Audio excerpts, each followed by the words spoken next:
Students my dear students எல்லாருக்கும் வணக்கம். ஓகேங்களா, ஸ்ட்ரைட்டாக நான் என்ன பேசணுமோ அதை ஸ்டார்ட் பண்ணிடுறேன். எந்த டவுட்ஸ் எதாக இருந்தாலும் கேளுங்க லாஸ்ட்டாக, இல்லை இடையிலையும் எந்த டவுட்ஸ் எதாக இருந்தாலும் கேளுங்க, கூச்சப்படாமல் கேளுங்க. ஏன்னா வந்தோம்னா அது ஒரு நல்ல ஒரு கிளாரிட்டியோடு போகணும். சரிங்களா, அதுதான் இந்த சண்டேயில் நீங்கள் வேறு ஏதோ வேலையெல்லாம் பண்ணியிருக்கலாம், அதெல்லாம் விட்டுட்டு பட் இதுக்காக வந்திருக்கீங்கன்னா அதை நம்ம யூஸ்ஃபுல்லாக ஸ்பெண்ட் பண்ணிக்கணும். அதில் எனக்கு தெரிஞ்ச சில விஷயங்களை சொல்கிறேன், அது ரிலேட்டாக எதுவும் டவுட்ஸ் இருந்தாலும் கேளுங்க, சொல்கிறேன். இன்னொன்று, தொடர்ந்து அதுக்கான ஹெல்ப்பும் பண்ணுவேன். எல்லாமே ஃப்ரீ சர்வீசஸ் தான். ஏதோ இன்னைக்கு மட்டும் ஜஸ்ட் வந்துட்டு பேசிட்டு போயிட்டான் அப்படின்லாம் சொல்ல மாட்டேன். நீங்கள் எத்தனை 10 வருஷம் கழிச்சு கேட்டீங்கன்னு சொல்லுவேன், இன்னைக்கு நைட்டு ஃபோன் அடிச்சு கேட்டீங்கன்னு சொல்லுவேன். இல்லை காலேஜ் இப்போ 10th படிக்கிறீங்களா, இப்போ 6th படிக்கிறீங்களா, இப்போ 7th படிக்கிறீங்களா, இப்போ 10th 12th +2 படிக்கிறீங்களோ, தொடர்ந்து அப்போ யூஜிக்கு அப்புறம் என்ன பண்ணலாம், எப்படி +1 குரூப் எடுக்கலாம், அல்லது யூஜிக்கு அப்புறம் பிஜியில் என்னென்ன சாய்ஸஸ் இருக்குது, இல்லை வேலைவாய்ப்பு எப்படி தேடலாம், இந்திய லெவலில் எப்படி இருக்குது, உலக லெவலில் வேலைவாய்ப்பு எப்படி இருக்குது, இது எல்லாம் லேட்டஸ்ட் ட்ரெண்ட்ஸு, லேட்டஸ்ட் டெக்னாலஜி எது கேட்டாலும் எல்லாமே ஃப்ரீயாக அப்டேட் பண்ணுவேன். பட் நீங்களும் அதை ஃபாலோ பண்ணிக்கணும். எனக்கு தேவை நீங்கள் யூஸ் பண்ணிக்கணும், அவ்வளோதான். அது சார் சொன்ன மிக பெரிய வார்த்தை, ஃபஸ்ட்டு கிராஜுவேட்ஸ். அது வந்து ஒரு கல்வி தான் ஒரு மிகச்சிறந்த ஆயுதம், தலைமுறையை மாற்றும், நம்ம குடும்ப தலைமுறையே. ஸோ அப்போ நீங்கள் இன்னும் நல்லா பயன்படுத்திக்கணும். சரிங்களா, ஓகே. நார்மலாக ஸ்டூடெண்ட்ஸு அது 1 வயசு குழந்தையாக இருக்கலாம், அல்லது நம்ம 17 வயசில் 12th படிக்கலாம், இல்லை 10th படிக்கலாம், இல்லை கிராஜுவேஷன் படிக்கலாம், இல்லை அப்பா அம்மாவை கூட இருக்கலாம். லைஃப்பில் சில விஷயங்கள்லாம் நம்ம தொடர்ந்து ஃபாலோ பண்ணோம்னா ஒரு மிகச்சிறந்த மகிழ்ச்சியான வாழ்க்கையை நம்ம அடையலாங்கிறது நான் ஃபாலோ பண்ணுற சில பிரின்சிபல்ஸ். அதில் ஒரு 10 பிரின்சிபலை ஃபாலோ பண்ணுவேன். நான் பேசுகிற ஸ்டூடெண்ட்ஸ்கிட்ட எல்லார்ட்டையும் நான் சொல்லுவேன். அது என்னென்னா, ஃபஸ்ட்டு விஷயம் வந்து கிளாரிட்டி. நம்ம வாழ்க்கையில் எந்த விஷயம் பண்ணாலும் முதல்ல கிளாரிட்டி வேணும். அந்த கிளாரிட்டின்னு சொல்லலாம், சில பேர் ஃபோக்கஸ்ன்னு சொல்லுவாங்க, சில பேர் டிசிஷன் மேக்கிங்னு சொல்லுவாங்க. ஆனால் எல்லாத்தோட மோட்டிவ் ஒன்று தான். அதை நான் கிளாரிட்டின்னு சொல்கிறேன், அவ்வளவுதான். கிளாரிட்டினா என்னென்னா, இப்போ எக்ஸாம்பிளுக்கு இப்போ நீங்கள் ஒரு 4 o'clock 4:30 சார் சொன்னாங்க, நீங்கள் கிளம்பி வந்திருக்கீங்க. இது ஒரு எக்ஸாம்பிளாக எடுத்துக்கலாம். ஓகேவா, எங்கே வரணும், சர்ச்சுக்கு வரணும், இந்த ஹாலுக்கு வரணும், இதுதான் உங்களுடைய கிளாரிட்டி. கரெக்டாக வீட்டிலேருந்து கிளம்பி கரெக்டாக இந்த டெஸ்டினேஷனுக்கு வந்து சேரணும். அப்போ அந்த தெளிவான மனநிலையோட கரெக்டாக வந்தீங்க, அதனால் இங்கே வந்து சேர்ந்தோம். அந்த கிளாரிட்டி இல்லைன்னா நம்ம பாட்டுக்கு வேற ஏதோ செயல் செஞ்சுக்கிட்டு இருப்போம், அல்லது எங்கே வரணும்னு தெரியாமையே சுற்றிக்கிட்டு இருப்போம். ஓகேங்களா, அப்போ கிளாரிட்டி இருந்தால் எந்த ஒரு செயலையும் தெளிவாக செய்யலாம். அப்போ கிளாரிட்டி வேணும், அல்லது ஃபோக்கஸ்ன்னு சொல்லலாம், அதை டிசிஷன் மேக்கிங்னு சொல்லலாம். சரிங்களா, இப்போ இந்த கிளாரிட்டியை நீங்கள் சின்ன குழந்தையிலேருந்தே சாதாரணமாக பேரண்ட்ஸ்லாம் இருந்தீங்கன்னா பழக்கலாம். சின்ன சின்ன விஷயங்கள், சின்ன சின்ன ஆக்டிவிட்டிஸ் மூலம் அப்படியே பழக்கி விடலாம் பசங்களுக்கு. டிசிஷன் மேக்கிங்கையும் பழக்கி விடலாம். இல்லை நான் இப்போ தான் 10th படிக்கிறேன் சார், 8th படிக்கிறேன், 9th படிக்கிறேன், +2 படிக்கிறேன், இல்லை காலேஜ் படிக்கிறேன், எப்போ நீங்கள் வேணாலும் இந்த கிளாரிட்டியை இது வரைக்கும் இல்லைனாலும் எப்படி அட்டன் பண்ணுறது அப்படிங்கிறதுக்கும் சில எக்ஸாம்பிள், சில வழிகாட்டுதல் மூலம் நம்ம அதை அடையலாம். அந்த கிளாரிட்டி ஆர் டிசிஷன் மேக்கிங்கை நார்மலாகவே நம்ம பேரண்ட்ஸு நமக்கு சொல்லித்தரதும் இல்லை. ஸ்கூலில் டீச்சர்ஸு சில டீச்சர்ஸ் சொல்லி தருவாங்க, பட் இந்த சமுதாயமும் சொல்லித்தரது கஷ்டம். என்னன்னா, மேக்சிமம் டிசிஷன் மேக்கிங்கை அவங்க கையிலே வச்சுருப்பாங்க. நான் சொல்கிறேன், இதை நீ பண்ணு, உனக்கு இது தெரியாது, இல்லை நீ இதை படி, உனக்கு தெரியாது, அல்லது இந்த ட்ரெஸ்ஸை போட்டுக்க, ஏதோ இது மாதிரி சின்ன சின்ன விஷயங்கள்லாம் டிசிஷன் மேக்கிங். நம்மளுடைய டிசிஷன் மேக்கிங் வந்து அடுத்தவங்கள்ட்டே இருக்கும். அது பேரண்டாக இருக்கலாம், பிரதர்ஸாக இருக்கலாம், சிஸ்டர்ஸாக இருக்கலாம், இல்லை வேறு யாரோ வழிகாட்டுறது யாரோ ஒருத்தர் இருக்கலாம். அது மாதிரி இல்லாமல் நம்ம சின்ன பிள்ளையிலேருந்தே ஒவ்வொரு விஷயத்துக்கும் டிசிஷன் மேக்கிங் அத்தாரிட்டி எடுத்து எடுத்து எடுத்து ப்ராக்டிஸ் பண்ணோம்னா நம்ம ஆஃப்டர் 10th ஒரு கன்ஃபியூஷனும் வராது. என்ன குரூப் எடுக்கலாம் அப்படிங்கிற கன்ஃபியூஷனும் வராது. +1ல் அப்புறம் +2க்கு அப்புறம் என்ன ஹையர் எஜுகேஷன் ரிலேட்டாக போகலாம், அந்த கன்ஃபியூஷனும் வராது. ஸோ அதனால் டிசிஷன் மேக்கிங்கை நான் this or that choices based. So அது ரிலேட்டடாக நீங்கள் உங்களுடைய திறமையை வளர்த்துங்க. கிளாரிட்டி அது எப்படி சார் கிளாரிட்டி பண்ணலாம் அப்படின்னா, எப்பயுமே சாய்ஸஸ் இருக்கும், 2-3 சாய்ஸஸ். இப்போ வீட்டில் சாப்பிட்றோம், என்ன இட்லியா தோசையா காலையில் டிஃபனு, ஓகேங்களா, இது மாதிரி சின்ன சின்ன சாய்ஸஸ் இருக்கும். அது மாதிரி இருக்கிற சாய்ஸஸ் எல்லாம் தெரிஞ்சுதுன்னா உங்களுக்கு நீங்கள் ஒரு உட்காந்து பேப்பர் ஒர்க்கு டெய்லி எந்த விஷயமா இருந்தாலும் மிகப்பெரிய டிசிஷன் எடுக்கிறதும் பேப்பர் ஒர்க் பண்ணோம்னா கன்ஃபார்மாக அதுக்கு ஒரு முடிவு வந்துடும். சரிங்களா, ஆனால் பேப்பர் ஒர்க் பண்ணாமே நம்ம மனசுலேயே யோசிச்சுட்டே இருந்தோம்னா மட்டும்தான் மனசை போட்டு குழப்பிக்கிட்டே இருக்கும். அதனால பேப்பர் ஒர்க் பண்ணிங்கனாலே ஒரு கிளாரிட்டி கிடைக்கும் எல்லா விஷயத்துக்கும். அதனால மிகச்சிறந்த விஷயம், மொதல் பாயிண்ட் கிளாரிட்டி லைஃப்பில் ரொம்ப முக்கியம். என்ன பண்ண போகிறோம், இது எந்த செயலாக வேணாலும் இருக்கலாம், தூங்குறதா கூட இருக்கலாம். கிளாரிட்டியாக கன்ஃபார்மாக கரெக்டாக மொபைல்லாம் ஆஃப் பண்ணிவிட்டு தெளிவாக தூங்கணும், எந்த வித டிஸ்டர்பன்ஸும் இல்லாமல். அப்படிங்கிறதுல நான் ஒரு நல்ல ஒரு படம் பார்க்குறோம், எந்த வித டிஸ்ட்ராக்ஷனும் இல்லாமல் நான் தெளிவாக உட்காந்து படத்தை கவனிக்கணும் அப்படிங்கிறது மாதிரி மொதல் விஷயம் கிளாரிட்டி எல்லாருக்கும் வேணும். அந்த விஷயத்த நான் சொல்கிற மொதல் பாயிண்ட் கிளாரிட்டி தான். ரெண்டாவது, கன்சிஸ்டன்சி. கன்சிஸ்டன்சிங்கிறது தொடர்ந்து ஒரு செயலை செய்யறதுக்கு பேர் தான் கன்சிஸ்டன்சி. நீங்க எல்லா வெற்றியாளரையும் எடுத்துங்க, இல்ல வெற்றி பெற்றதா சமுதாயம் சொல்றதா இருக்கட்டுங்க, இல்ல நீங்க பார்த்த பார்வையில இவங்கெல்லாம் பெரிய ஆள்பா அப்படின்னு நினைக்கிறவங்க எல்லாமே கன்சிஸ்டன்சியா ஒரு செயலை செஞ்சிருப்பாங்க. அந்த கன்சிஸ்டன்சிங்கிற வார்த்தை மிக பெரிய வார்த்தை, மிக முக்கியமான வார்த்தை வாழ்க்கையில. ஸோ அந்த கன்சிஸ்டன்சினா என்னன்னா, டெய்லி ஒரு சின்ன பிள்ளையில இருந்து சிறு சேமிப்புன்னு சொல்லுவோம்ல, உண்டியல்ல காசு சேர்க்கறது, அதுவே ஒரு கன்சிஸ்டன்சியா தொடர்ந்து நீங்க டெய்லி ஒரு ரூபா போட்டீங்கனாலே 30 நாள்ல 30 ரூபாய் ஆகும். ஓகேங்களா? 365 நாள்ல 365 ரூபாய் ஆகும். இதே 10 ரூபா போட்டீங்கன்னா 3650 ரூபாய் ஆகும். ஆனா இந்த தொடர்ந்து இந்த செயலை செய்யறதுனால ஸோ நமக்கு அது கிடைச்சது, இந்த அவுட்புட் கிடைச்சது அப்படின்னு நம்ம தொடர்ந்து ஒரு செயலை செய்யறதுனால கிடைக்கிறது பேர் தான் கன்சிஸ்டன்சி. இன்னும் வேற இன்னும் ஈஸியான எக்ஸாம்பிள்ஸ்லாம் எடுத்துக்கிறதா இருந்தா, எக்ஸாம்பிளுக்கு ஒரு மரம் வைக்கிறது. சின்ன செடியா வைப்போம். ஒரு குழந்தை பிறக்குது, ஒரு வயசுல ஒரு மரம் வைங்க, இல்லை இப்போ நீங்க உங்களுக்கு 15 வயசா இப்போ போய் கூட ஒரு மரம் செடி வைங்க, வச்சுட்டு டெய்லி தண்ணி ஊற்றுங்களேன், கொஞ்சமா. அது ஒரு 5 இயர்ஸ்ல ஒரு growth கிடைக்கும், 10 இயர்ஸ்ல ஒரு growth கிடைக்கும், மிகப்பெரிய growth கிடைக்கும், ஒரு 15 இயர்ஸ்ல மிகப்பெரிய growth கிடைக்கும். இதுதான் கன்சிஸ்டன்சியோட அவுட்புட். நம்ம எப்பயுமே குழந்தைங்கள்ட்ட அவுட்புட்டோட ஒரு விஷயத்த சொன்னோம்னா, எடுத்துக்காட்டோட இதனால இது பலன், இந்த செயலை செய்யற அதனால இதுக்கு இது பலன் அப்படின்னு சொன்னோம்னாலே அவங்க அதை ஏத்துப்பாங்க. நம்ம அவுட்புட்டை எதையுமே காமிக்காம பை வாய் வார்த்தைகளாகவும் இல்ல அட்வைஸாகவும் சொல்லிக்கிட்டே இருந்தா மட்டும்தான் ஏத்துக்கவே மாட்டாங்க. எந்த ஸ்டூடெண்ட்ஸாக இருந்தாலும் சரி, அது எந்த வயசுல. நம்ம எனக்கு இப்ப 48 வயசுனா எங்க அப்பா சொன்னா கூட நான் ஏத்துக்க மாட்டேன். பட் அது அவுட்புட்டோட காமிச்சோம்னா ஏத்துப்போம். ஓகே, அப்பா சொல்றது கரெக்ட் தான் அப்படின்னு சொல்லிட்டு. ஸோ அதனால கன்சிஸ்டன்சிங்கிற வார்த்தை சின்ன, அது மாதிரி தான். ஒரு சின்ன செடி வைக்கிறீங்க, பூ பூக்குற செடி, ரோஜா பூன்னு வச்சுக்கோமே, சின்ன பாட்டில் வைக்கிறீங்க. அது வச்சீங்கன்னா ஒரு 10 நாள் தண்ணி ஊற்றிங்கன்னா அதுலேருந்து ஒரு ரோஸ் கிடைக்கும். அதுதான் அவுட்புட். இது மாதிரி ஒரு குழந்தைக்கு சின்ன விஷயத்த சின்ன பிள்ளைங்களிலேருந்தே கற்றுக் கொடுத்தீங்கன்னா, இல்லை நீங்கள் இப்போ கூட கற்றுக்கிட்டீங்கன்னா கன்சிஸ்டன்சியாக ஒரு விஷயத்த தாராளமாக அதுக்கான அவுட்புட்டும் தெரியும் உங்களுக்கு. ஸோ கன்சிஸ்டன்சி வாழ்க்கையில் முக்கியம் அப்படிங்கிறது தெரியும். சரிங்களா? இன்னும் அடுத்தது எக்ஸாம்பிளுக்கு ஒரு வாய்ப்பாடு. ஒரு செகண்ட் ஸ்டாண்டர்டில் ஒரு 2 வாய்ப்பாடு படிக்கிறோம், தேர்ட் ஸ்டாண்டர்டில் ஒரு 3 வாய்ப்பாடு, ஃபோர்த் ஸ்டாண்டர்டில் ஒரு 4 வாய்ப்பாடு, கொஞ்சமா அப் டு 5th ஸ்டாண்டர்டுக்குள்ள ஒரு 10 வாய்ப்பாடு படிக்கணும்னு வச்சுக்கீங்க. தொடர்ந்து ஒரு மாசத்துக்கு ஒரு வாய்ப்பாடு கூட படிங்க.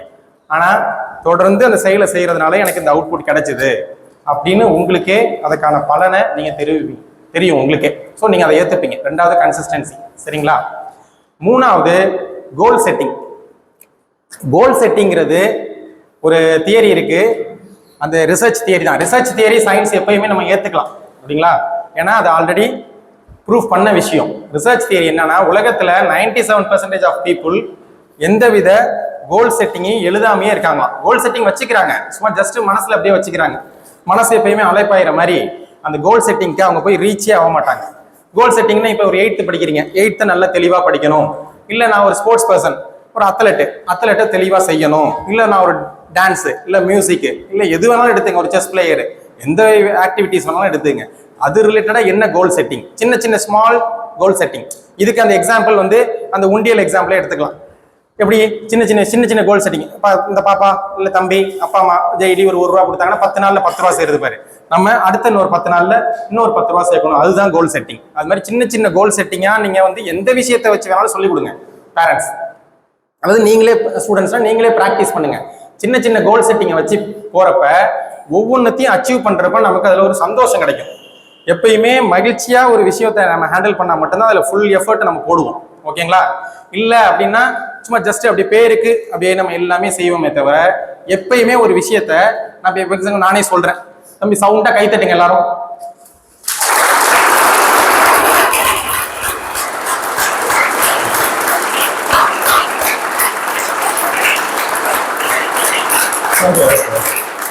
சரிங்களா? இது ஃபர்ஸ்ட் எஃபர்ட். அடுத்து இந்த ஹால்ல இருக்கிறதுலயே யாரு அதிகபட்ச சவுண்ட்ல கை தட்டுறாங்களோ அவங்களுக்கு சீன் சார் 100 ரூபாய் பிரைஸ் தருவார். இப்ப கை தட்டுங்க.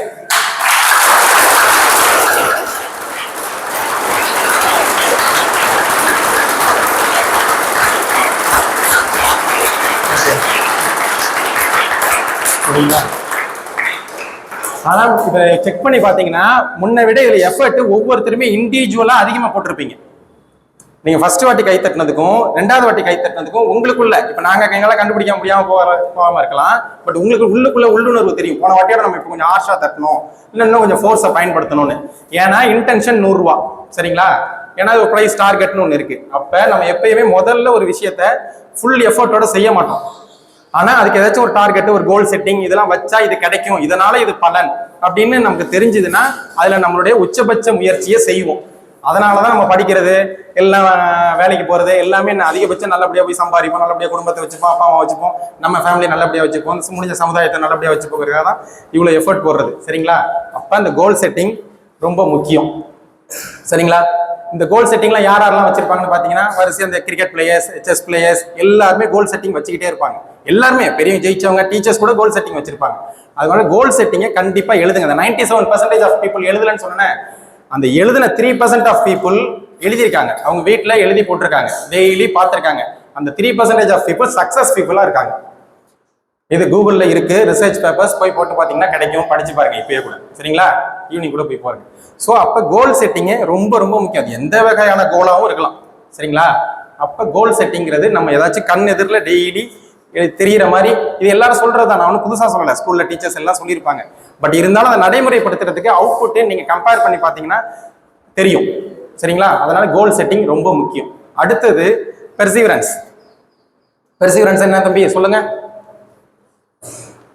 தெரியுமா? லேட்டஸ்டா ஒரு படம் வந்துச்சு, அது பேர் தான் பெர்சிவரன்ஸ் தமிழ்ல. இங்கிலீஷ்ல பெர்சிவரன்ஸ், தமிழ்ல அது பேரு வெரி குட், விடாமுயற்சி. ஓகேவா? அதான் பெர்சிவரன்ஸ் அல்லது தொடர் முயற்சி, ஏதோ ஒண்ணு. இந்த ஃபர்ஸ்ட் சொன்ன கிளாரிட்டி, ரெண்டாவது சொன்ன கன்சிஸ்டன்சி, மூணாவது சொன்ன கோல் செட்டிங், நாலாவது பெர்சிவரன்ஸ், அந்த விடாமுயற்சி. அந்த கோல் செட்டிங்க்கு எல்லாத்துக்குமே தொடர் முயற்சி செஞ்சீங்கன்னா கண்டிப்பா நீங்க அதை ஒண்ணு ஒண்ணா அச்சீவ் பண்ணுவீங்க. ஸோ இது ஒரு செயின் ஆஃப் சர்க்கிள், வரிசையா அப்படியே சேர்ந்துக்கிட்டே போகும். ஓகேங்களா? பெர்சிவரன்ஸ். அடுத்தது எம்பத்தி, ரொம்ப முக்கியம். எழுதுறதுனா எழுதிங்க. சரிங்களா? எம்பத்தி நான் கேள்விப்பட்டிருக்கீங்களா? எம்பத்தினா அடுத்தவர்கள் மனநிலையிலிருந்து நான் யோசிக்கிறது, அதுதான் எம்பத்தி. ஓகேங்களா? லைஃப்ல ரொம்ப முக்கியம். ரொம்ப ரொம்ப மகிழ்ச்சியா வாழ்றதுக்கு என்னதான் நம்ம டார்கெட் அச்சீவ் பண்ணாலும் லைஃப்ல நம்ம பீஸ்ஃபுல்லா வாழணும்னா எம்பத்தி முக்கியம். எக்ஸாம்பிளுக்கு கல்யாணம் ஆகுது, அப்பா அம்மா, ஹஸ்பண்ட் ஒய்ஃப், சண்டை வராம இருக்கணும்னா எம்பத்தி வேணும். ஒய்ஃப் மைண்ட் செட்ல இருந்து ஹஸ்பண்ட் யோசிக்கணும், ஹஸ்பண்ட் மைண்ட் செட்ல இருந்து ஒய்ஃப் யோசிக்கணும். அதே மாதிரி தான் ஸ்டூடெண்ட்ஸ், டீச்சர்ஸ் மைண்ட் செட்ல இருந்து ஸ்டூடெண்ட்ஸ் யோசிக்கணும், ஸ்டூடெண்ட்ஸ் மைண்ட் செட்ல இருந்து டீச்சர்ஸ் யோசிக்கணும். இப்போ நீங்க எல்லாம் வந்திருக்கீங்க, நீங்க எந்த மைண்ட் செட்ல வந்திருப்பீங்க அப்படின்னு சொல்லிட்டு நான் யோசிக்கணும். சரிங்களா? இப்போ நேற்று சீன் சார் ஒரு இன்சிடென்ட் கூட சொன்னாரு, என் தங்கச்சி குழந்தைக்கு உடம்பு சரியில்லைன்ட்டு. அப்ப சீன் சார் எந்த மனநிலையில இருப்பார், அவர் எல்லாம் அரேஞ்ச் பண்ணியிருப்பார்ல எல்லாத்தையும் சொல்லி, ஸோ அதை வந்து நான் யோசிக்கணும். அப்ப அதுக்கு பேர் தான் எம்பத்தி. ஓகேங்களா? நான் என்னுடைய ஆங்கிள்லயே யோசிச்சுட்டே இருக்கக்கூடாது ஒரு விஷயத்த. அடுத்தவர்கள் எந்த மனநிலையில இருப்பாங்க, சப்போஸ் நம்மள்ட்ட ஒருத்தர் கோவப்பட்டுறாங்க, ஏன் இவங்க கோவப்பட்டாங்க அப்படிதான் திங்க் பண்ணணும். நம்ம உடனே அவன் மேல கோவப்பட்டான் அப்படின்னு சொல்லிட்டு நம்மள ஹார்ஷா பிஹேவ் பண்ணக்கூடாது. ஸோ எம்பத்தி ரொம்ப ரொம்ப முக்கியம் லைஃப்ல. சரிங்களா? சிம்பத்தி எல்லாருக்கும் தெரியும், எம்பத்தி அதிக பேருக்கு தெரியாது. எம்பத்தி ரொம்ப முக்கியம். ஸோ எழுதி வச்சிங்க, எம்பத்தி லைஃப்ல நீங்க எந்த விஷயம் பண்ணீங்கனாலும். இப்போ எக்ஸாம்பிளுக்கு ஒரு 15 வயசுக்கு மேல சில ஸ்டூடெண்ட்ஸ்லாம், முக்கியமா பாய்ஸா கேர்ள்ஸா இருக்கட்டும், அப்பா சொல்றதை கேட்க மாட்டாங்க. அது மாதிரிலாம் ஒரு தாட் நம்ம ஊர்ல இருக்கும். அதுக்கெல்லாம் மெயின் ரீசன் இந்த எம்பத்தியை ஃபாலோ பண்ணீங்கனாலே நம்ம அப்பா அம்மா சொல்றது எல்லாத்தையும் கேட்டுப்போம். இதனாலனா அப்பா எந்த மைண்ட் செட்ல இருந்து யோசிக்கிறாரு, நம்மளுடைய நலனுக்காக யோசிக்கிறாங்க. அம்மா எந்த மைண்ட் செட்டுக்காக யோசிக்கிறாங்க, நம்ம நலனுக்காக யோசிக்கிறாங்க. அப்ப பேரண்ட்ஸும் யோசிக்கணும். ஸ்டூடெண்ட் ஒருத்தன் சப்போஸ் நம்ம சொல் பேச்சு கேட்கல, அல்லது ஒரு சப்ஜெக்ட்ல வீக்கா இருக்கான், அல்லது வேற ஏதோ ஆக்டிவிட்டிஸ் மாறுது, ஏன் இதை மாறுறது, அதுக்கு என்ன ரீசன்? அவன் மைண்ட் செட்ல இருந்து அந்த 15 வயசு 14 வயசுல இருந்து இறங்கி போய் நம்ம யோசிக்கணும். அப்பதான் அதுக்கான சொல்யூஷனை நம்ம கண்டுபிடிக்க முடியும். நம்ம சும்மா அதட்டுறதுனாலயோ மிதறதுனாலயோ உரட்டுறதுனாலயோ வேற எதுக்கும் அதுக்கு சொல்யூஷன் கிடைக்காது. ஸோ எம்பத்தியை எல்லாரும் ஃபாலோ பண்ணணும். சரிங்களா? அடுத்தது என்ன?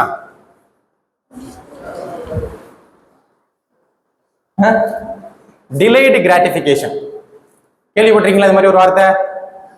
என்னடா தெரியாத வார்த்தையில இங்கிலீஷ்ல கேள்விப்பட்டு சொல்லிட்டு இருக்கான்னு கேட்கக்கூடாது. சரிங்களா? டிலேடு கிராட்டிஃபிகேஷன்ங்கிறது சின்னதா எடுத்துக்குவோம். எப்பயுமே ஒரு விஷயத்தை தள்ளி போடுறதுக்கு பேர் தான் டிலேடு கிராட்டிஃபிகேஷன். இப்போ நம்ம ஒரு குழந்தை இருக்கு, சும்மா 1 வயசு குழந்தை, 2 வயசு குழந்தை, பேரண்ட்ஸ்லாம் இருக்கீங்க சொல்றேன். எக்ஸாம்பிளுக்கு ஒரு கடைக்கு போறோம், அழுவோம் உட்காந்துட்டு, எனக்கு அந்த சாக்லேட் வாங்கி கொடு, உடனே வாங்கி கொடுங்க, உடனே வாங்கி கொடுங்க. நம்ம உடனே வாங்கி கொடுத்துருவோம். சரிங்களா? அடுத்தது வேற ஏதாச்சும் ஒரு டாய்ஸ் கேட்கும், உடனே வாங்கி கொடுத்துருவோம். நாளைக்கு ஒரு ட்ரெஸ் கேட்கும், இந்த கிறிஸ்மஸ்க்கு ட்ரெஸ் எடுக்க போறீங்க, இந்த ட்ரெஸ் இல்ல ரம்ஜானுக்கோ நியூ இயர்க்கோ இல்ல இந்து ஃபங்க்ஷனுக்கோ எடுக்க போறீங்க, அங்க வாங்கி கொடுத்துருவாங்க. அது மாதிரி தான் பண்ணக்கூடாது. எதையுமே கொஞ்சம் கொஞ்சம் தள்ளி போடணும். அதுக்கு பேர் தான் டிலேடு கிராட்டிஃபிகேஷன். ஆனா தள்ளி போடுறதுனால பலன் வந்து 2 மடங்கு கிடைக்கும். எக்ஸாம்பிளுக்கு ஒரு குழந்தை அதே கேட்குது, அப்பா எனக்கு சாக்லேட் வாங்கி கொடு. ஒரு கடைக்கு போயிருக்கோம், வேற ஏதோ வாங்க போயிருப்போம், கூட அப்பா வளர்ச்சிட்டு போயிருப்போம், எனக்கு இந்த சாக்லேட் வாங்கி கொடுங்க அப்படின்னு கேட்போம். இல்லப்பா அப்பாட்ட பணம் இல்லை, ₹1 தான் இருக்கு, அந்த சாக்லேட் வந்து ₹2, சரி வீட்டுக்கு போயிட்டு எடுத்துட்டு வந்து வாங்கி கொடுப்போம் அப்படின்னு சொல்றது. உடனே அந்த விஷயத்தை செயல்படுத்தாம தள்ளி போடுறது. சரிங்களா? அப்ப அந்த பாப்பாவுக்கு பொறுமையும் இருக்கும். இந்த குழந்தைங்க ஆம்பளை பசங்களா இருக்கலாம், பொம்பளை பசங்களா இருக்கலாம். ஸோ எதுவுமே உடனடி தீர்வு. இப்போ எல்லாம் இந்த ஜென்ரேஷன் எல்லாமே உடனடி இன்ஸ்டன்ட்ல கேட்குறீங்க. அது மாதிரி இல்லாம எதுவுமே தள்ளி தள்ளி போடுறதுனால ஒரு விஷயத்துல நமக்கு இரட்டை பலன் கிடைக்கும். அதுதான் பொறுமை கடல் என்னும் பெரிது, பொறுத்தார் பூமி ஆழ்வார், இதெல்லாம் சொல்லுவாங்கல்ல. இதுக்கான மீனிங்னா டிலைடு கிராட்டிஃபிகேஷன். எக்ஸாம்பிளுக்கு ஒரு அதே உண்டியல் எடுத்துக்கோமே. உண்டியல் வச்சு நம்ம வரிசையா சொல்லலாம். சரிங்களா?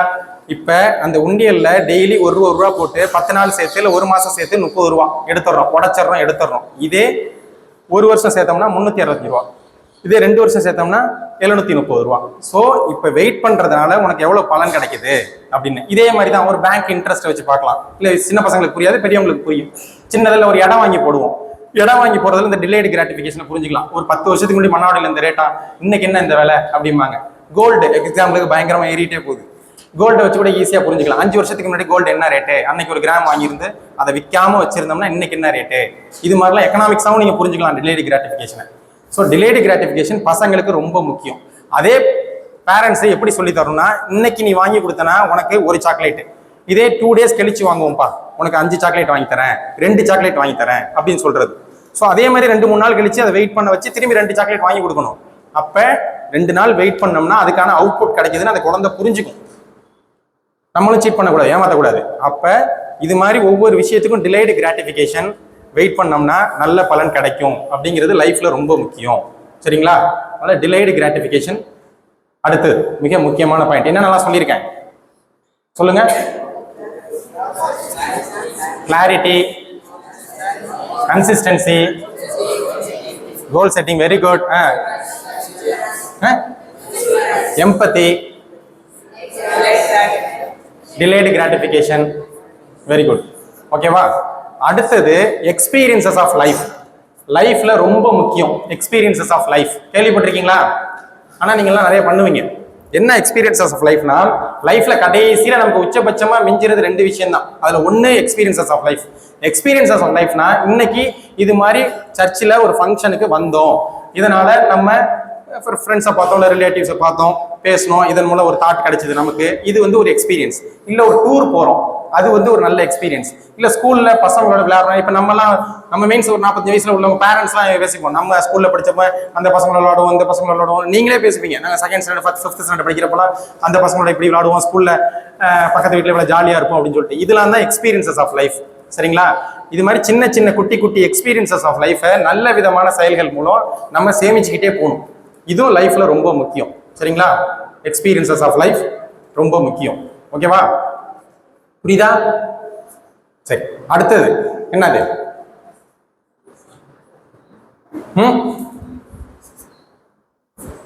அடுத்து எதை பத்தி சொல்லலாம்?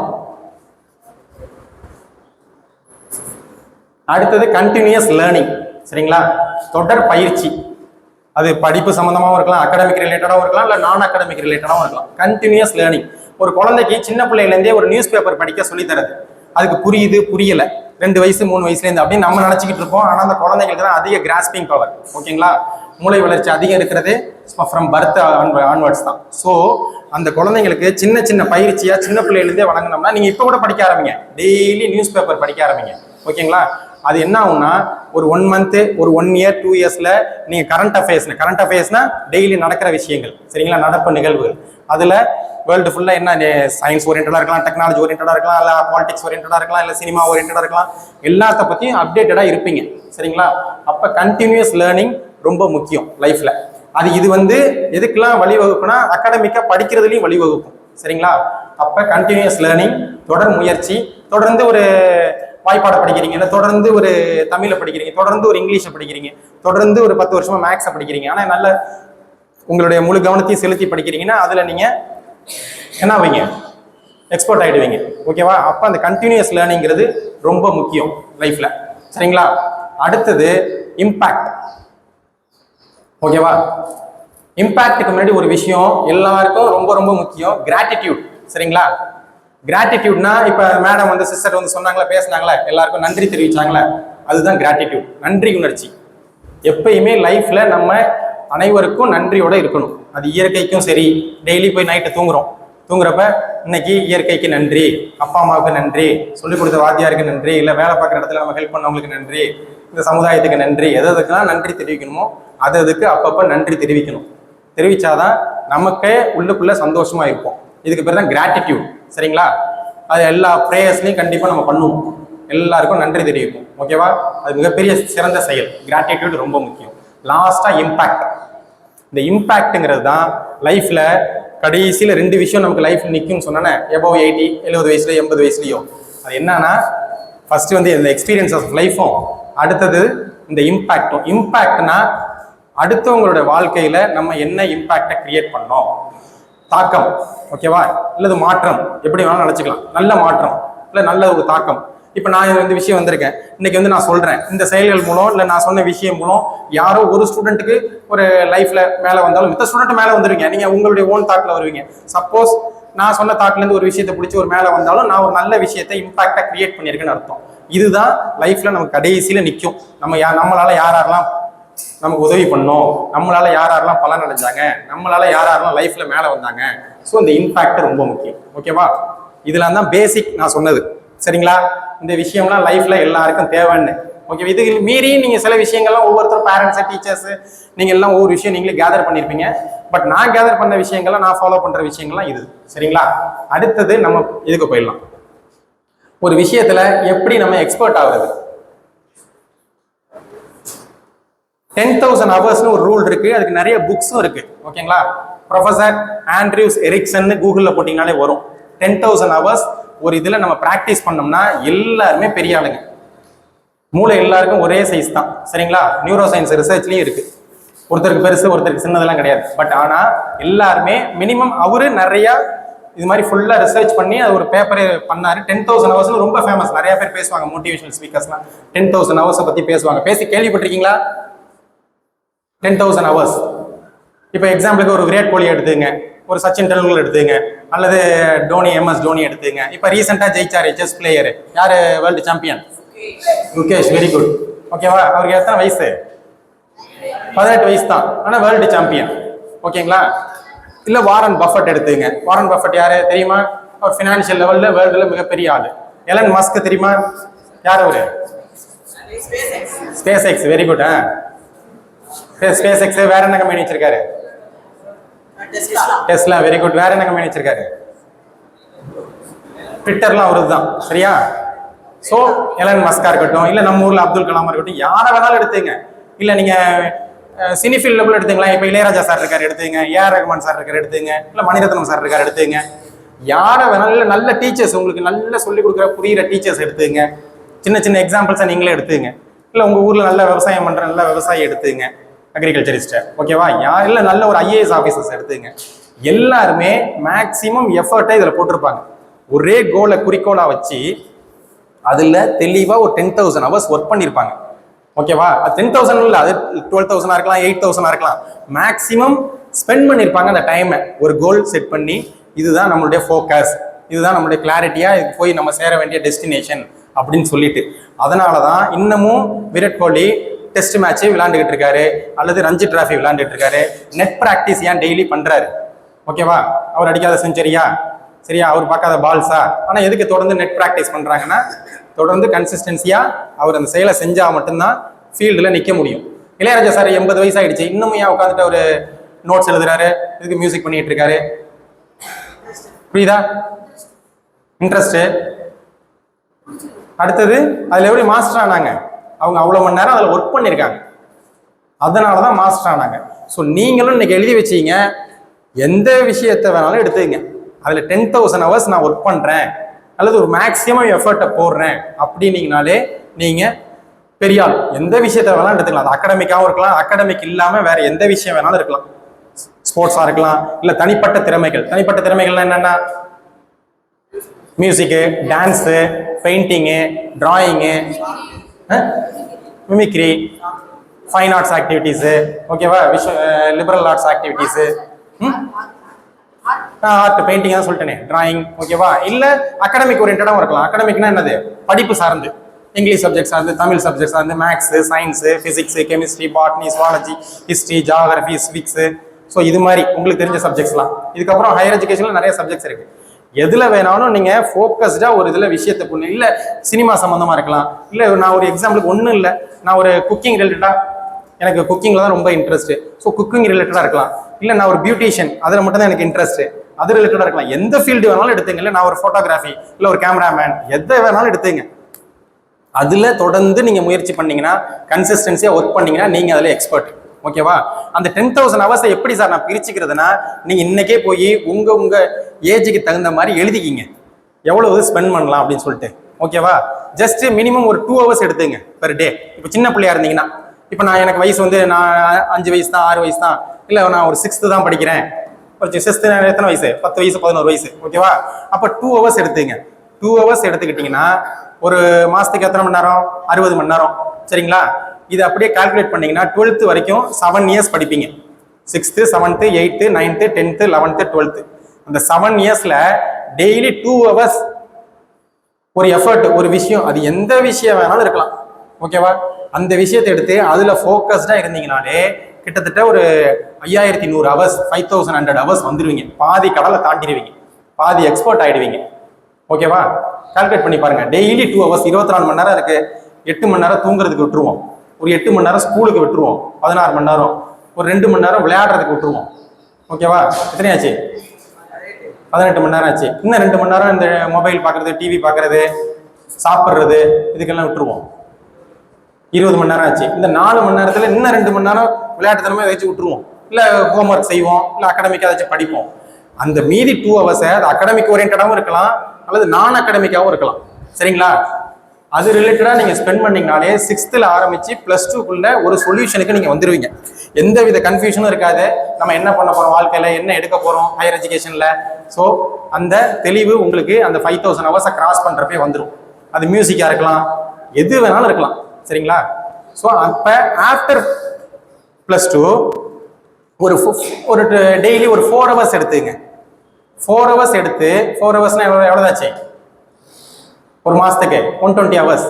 ஓகேவா? அதை கால்குலேட் பண்ணீங்கன்னா நெருக்கி அது ஒரு 4 இயர்ஸ்ல ஒரு கிராஜுவேஷன். இன்ஜினியரிங் எடுத்துங்க, மெடிசன் எடுத்துங்க, எதை வேணாலும் எடுத்துங்க, எல்லாமே மினிமம் ஒரு 4 இயர்ஸ் இருக்கு. ஆர்ட்ஸ் மட்டும் தான் 3 இயர்ஸ், அதுக்கு பிஜி படிப்போம். அப்ப அது ரிலேட்டடாகவும் எடுத்துக்கிட்டீங்கன்னா ஒரு 4 ஹவர்ஸ் ஸ்பெண்ட் பண்ணீங்கன்னா பெர் டே 5000 + 5800 வந்துடும். இதை கால்குலேட் பண்ணி பார்த்தீங்கன்னா நெருக்கி 11000 மணி நேரத்தை தொற்றுவீங்க. நீங்க மிகப்பெரிய எக்ஸ்பர்ட் ஆயிடுவீங்க.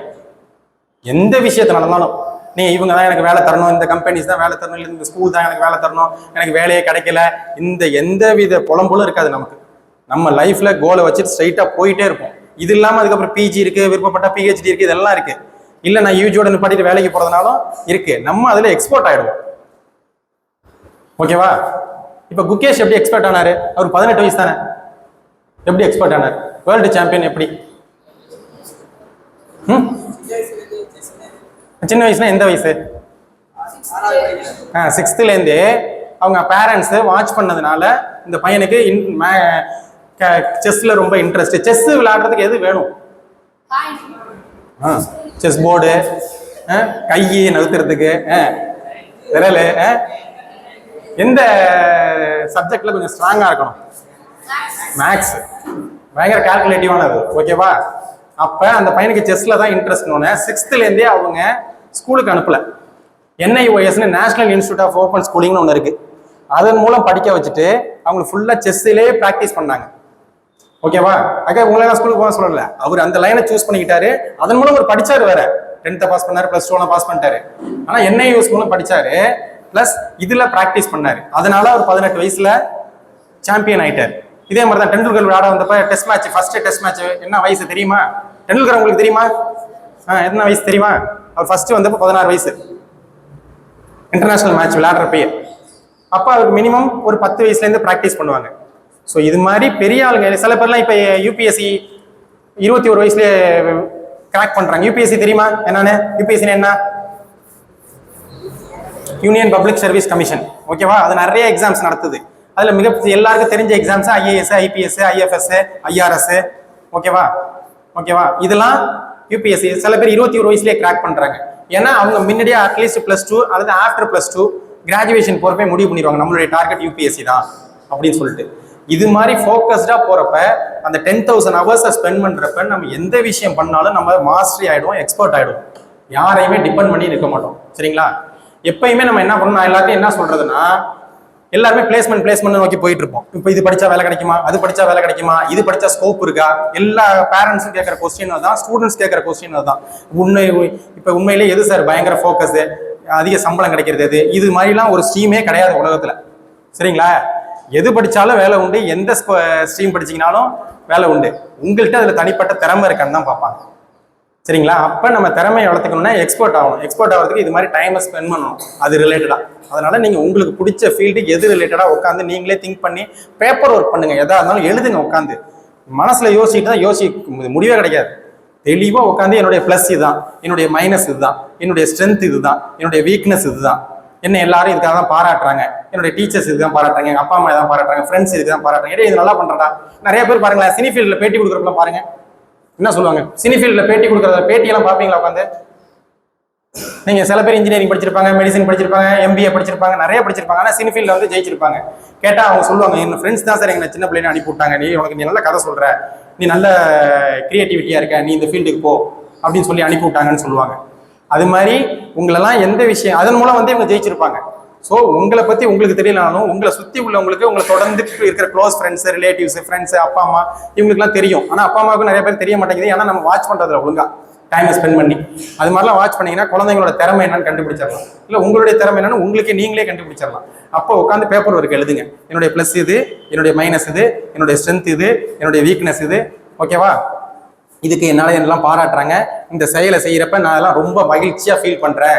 எந்த வித கம்பல்ஷனும் அப்பா அம்மா சொல்லியோ டீச்சர் சொல்லியோ இதை எழுதிட்டு வா, அதை எழுதிட்டு வா, இதை உட்காந்து படி, அதை உட்காந்து படிலாம் சொல்லாம நானா உட்காந்து படிக்கிறேன். நானா பியாண்ட் த சிலபஸ் கத்துக்கிறேன். பியாண்ட் த சிலபஸ்னா என்ன? பியாண்ட் த சிலபஸ்னா உங்களுக்கு சப்ஜெக்ட் இருக்கு பாருங்க, சப்ஜெக்டை தாண்டி படிக்கிறது. இப்போ ஹிஸ்ட்ரி இருக்குன்னா ஹிஸ்ட்ரியில ஒரு கண்டென்ட் இருக்கும், 8th-னா 8th ஒரு கண்டென்ட், 9th-னா 9th, 10th-னா 10th, +1 +2 பிசிக்ஸ் கெமிஸ்ட்ரி ஏதோ ஒன்று, இங்கிலீஷ் தமிழ். இதை தாண்டி நீங்க என்ன படிக்க என்ன தெரிஞ்சுக்கிறீங்க அந்த ஃபீல்டு, இதுதான் பியாண்ட் த சிலபஸ் படிக்கிறது. இதெல்லாம் வச்சு நீங்க கண்டுபிடிக்கலாம், ஓகே நமக்கு இதுல இன்ட்ரெஸ்ட் இருக்கு அப்படின்னு சொல்லிட்டு. ஓகேவா? இது ஒரு வழி. ரெண்டாவது வழி, ஏதாவது ஒன்று சூஸ் பண்ணுங்க. சூஸ் பண்ணி அட்லீஸ்ட் ஒரு 1 month அதை அப்படியே ஃபாலோ பண்ணுங்க. ஓகேவா? ஒரு 6th, 7th, 8th, 9th, 10th இப்போ கூட எடுத்துங்க, +1 +2 கூட எடுத்துங்க. எடுத்துட்டு எக்ஸாம்பிளுக்கு நான் இப்போ எனக்கு ஒரு ஸ்விம்மிங்ல இன்ட்ரெஸ்ட் சார் அப்படின்னா ஸ்விம்மிங்கை தொடர்ந்து ஒரு 1 month பண்ணுங்க. வருதான்னு பாருங்க, வரலான்னா விட்டுருங்க. அல்ல வேற ஏதாச்சும் ட்ரை பண்ணுங்க. சின்ன சின்ன விஷயங்களுக்கு எதெல்லாம் லிஸ்ட் அவுட் எழுதி வருதோ 10 நாள் 15 நாள் தொடர்ந்து உங்களால ஆழ்ந்து அதுல கவனம் செலுத்த முடியுதுன்னா கண்டிப்பா நீங்க எதுல உங்களால செலுத்த முடியுதோ அந்த லைனை நீங்க சூஸ் பண்ணிக்கலாம். இது மாதிரிலாம் தான் நீங்க சூஸ் பண்ற லைனை தேர்ந்தெடுக்கணும். சரிங்களா? அதை விட்டுட்டு அவங்க ஃப்ரெண்ட்ஸை சேர்றாங்க, நான் சேர்றேன், இல்லை எய்த்த வீட்டில் சொன்னாங்க, பக்கத்து வீட்டில் சொன்னாங்க, இல்லை நான் வந்து சொன்னேன் அப்படின்லாம் நீங்க முடிவெடுக்கவே கூடாது. விஷயங்களை நீங்க கேதர் பண்ணிக்கலாம், பட் டிசிஷன் மேக்கிங் வந்து உங்கள்கிட்ட இருக்கணும். அப்பதான் நீங்க அதுல எக்ஸ்பர்ட் ஆவீங்க. ஓகேவா? அப்ப பியாண்ட் த சிலபஸ் படிக்கணும், நிறைய டைம் ஸ்பெண்ட் பண்ணணும்.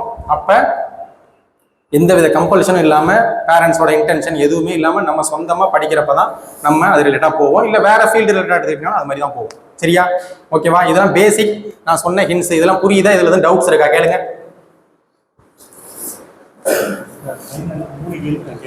Okay sir, very good sir. ஃபைனலா 3 கொஸ்டின் கேட்பாங்களா, கண்டிப்பா அதுக்கு பிரைஸ் உண்டு. சரிங்களா? இப்ப நான் சொன்னதுல எதுவும் டவுட்ஸ் இருந்தாலும் கேளுங்க, நான் அடுத்தது மெயின் ஸ்ட்ரீமுக்கு போவேன். எது டவுட்ஸ் இருக்கா தம்பி? டவுட்ஸ் இல்ல? ஓகேவா, போலாமா? டவுட்ஸ் இல்லையா? கவனிக்கலையா? டவுட்ஸ் இருக்கணுமே, கவனிச்சா கண்டிப்பா டவுட்ஸ் இருக்கணும். பேரண்ட்ஸ் எதுவும் டவுட்ஸ் இருக்கா? டீச்சர்ஸ்?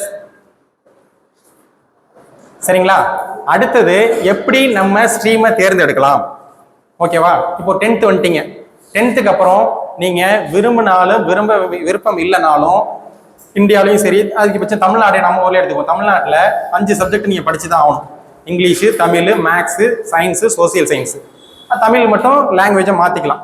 மதர் டங்க் வேற மாறினுச்சுன்னா மலையாளமோ கன்னடமோ தெலுங்கோ மாறுதுன்னா மாறிக்கலாம். பட் இந்த ஸ்ட்ரீம் 5 இது கண்டிப்பா கட்டாயம். இல்லை சார் எனக்கு மேக்ஸ் பிடிக்காது, எனக்கு வேணாம் அப்படின்லாம் ஒதுக்க முடியாது. எனக்கு சோசியல் சயின்ஸ் பிடிக்காது, எனக்கு வேணாம்லாம் ஒதுக்க முடியாது.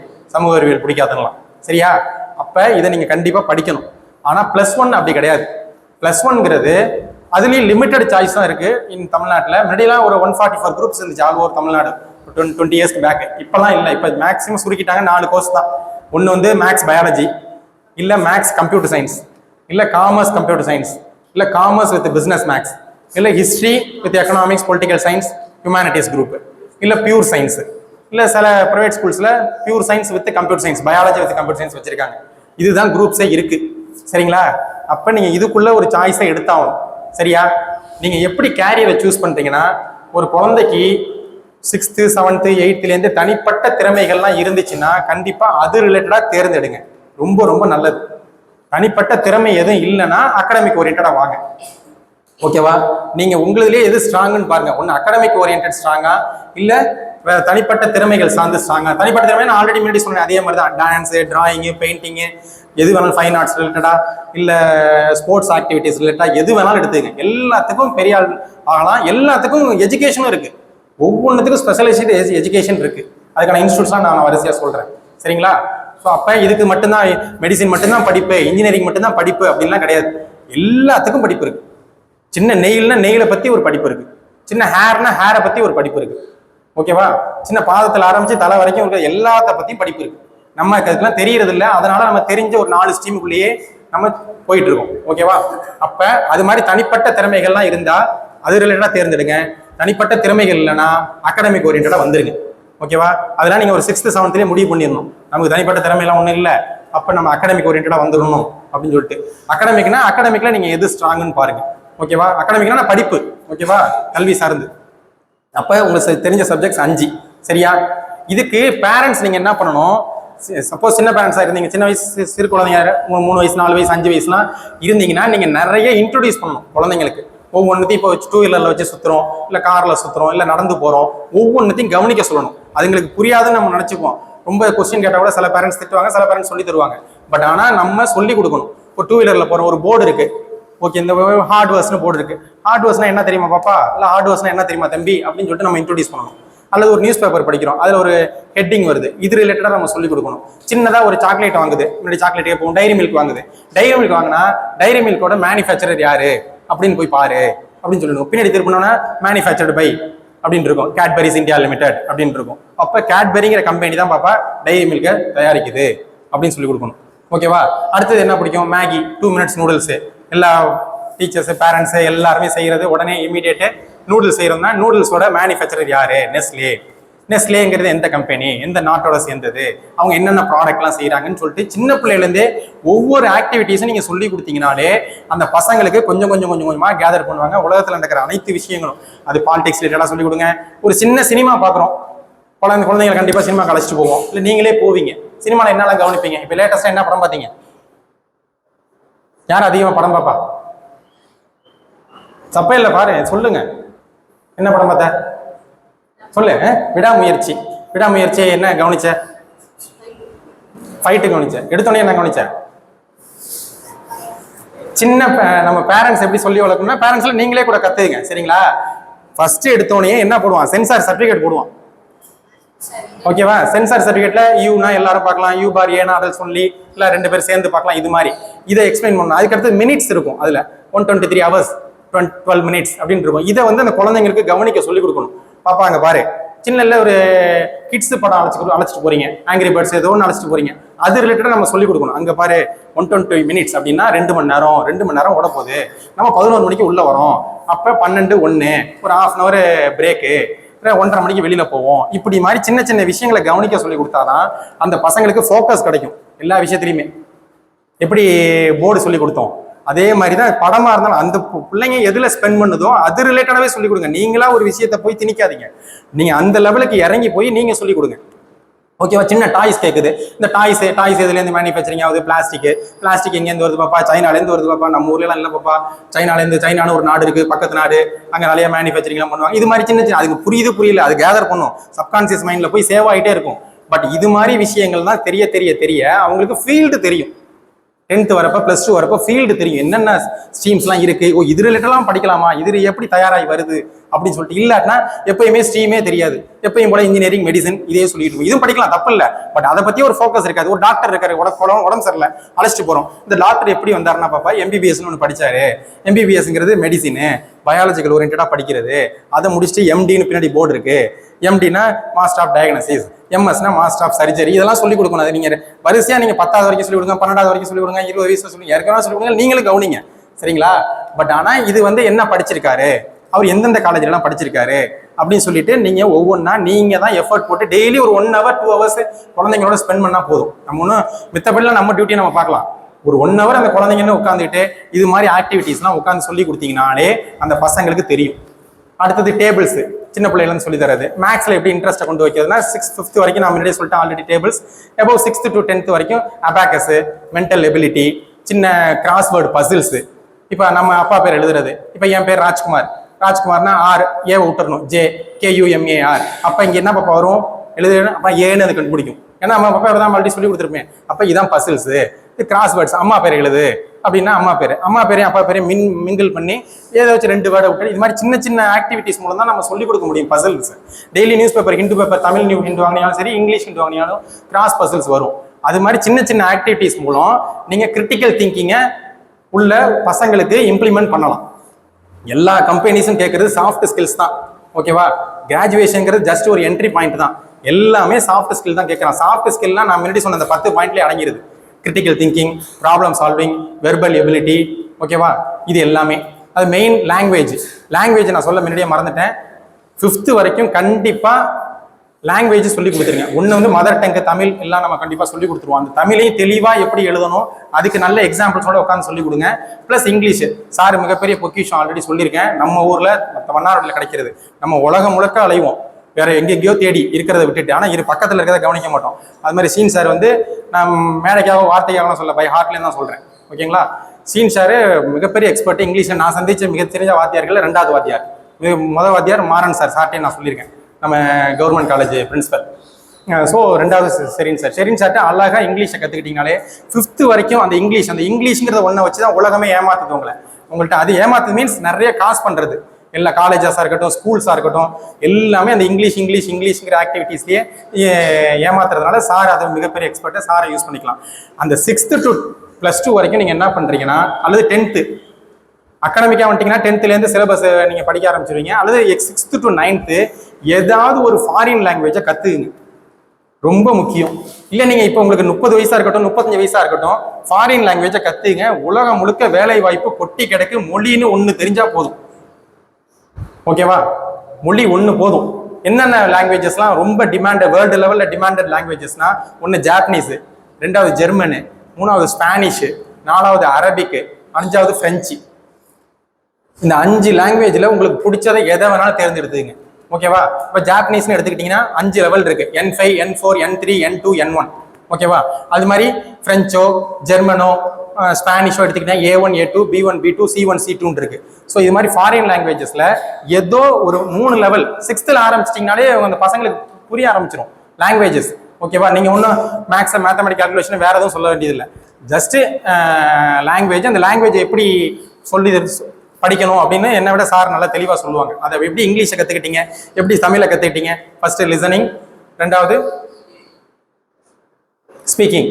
ஓகே, கேட்கறது, டெய்லி கேட்கறது. எப்படி ஒரு ஜாப்பனீஸ் எனக்கு என்னன்னே புரியல, சும்மா கோழிக்கு இருக்கிற மாதிரி எழுதியிருக்கோம் அப்படின்னு சொல்லுவாங்க. ஜாப்பனீஸ், சைனீஸ் மோரார்லெஸ் 2 ஒன்றா இருக்கும்.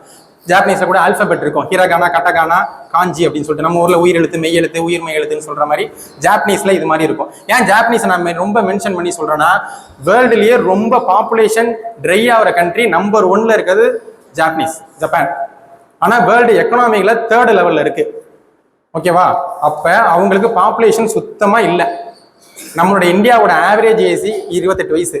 ஒவ்வொரு யங்ஸ்டரோட ஆவரேஜ் ஏஜ் இருக்கிற 150 கோடியை வகுத்து பார்த்தீங்கன்னா 28 வயசு.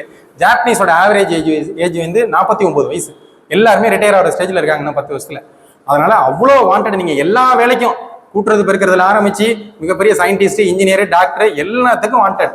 அதனால் ஜாப்பனீஸை ஒன்றை கற்றுக்கிட்டீங்கனாலே நீங்கள் லைஃப்பில் ஹாப்பியாக இருக்கலாம். மாதம் குறைஞ்சபட்சம் 1.5 லட்ச ரூபாயிலேருந்து 4.5 லட்ச ரூபா, 5 லட்ச ரூபா, 10 லட்ச ரூபா உங்களுடைய நாலேஜுக்கு தகுந்த மாதிரி சம்பாதிக்கலாம் மாதம். தமிழ் இந்தியன் ருப்பி படி நான் சொல்கிறேன்.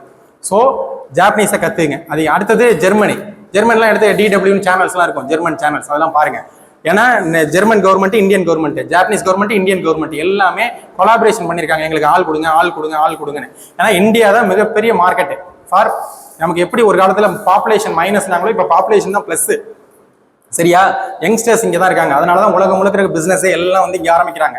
ஸோ அதே மாதிரி நம்ம ஆளுங்க போய் தான் அங்கே போய் வேலை செய்யணும். அங்கே வேலை செஞ்சு தான் அவங்களுக்கு டேக்ஸ் கட்டணும். அந்த டேக்ஸை வச்சு தான் அந்த எக்கனாமி ஓகே அது ரிவ்யூ ஆகுறது. அங்கே நம்ம மேரேஜ் பண்ணலாம், அங்கே நம்ம குழந்தைங்க பிறக்கும். இப்போ எப்படி யூஎஸ்ல போய் செட்டில் ஆகிறாங்க லாஸ்ட் 20 இயர்ஸ்ல, யூஎஸ், யூகே, ஆஸ்திரேலியா அதுன்னு சொல்லிட்டு, கனடா, அது மாதிரி இது மாதிரி இந்த கண்ட்ரீஸ்லாம் ஃபோக்கஸ் பண்ணுங்க.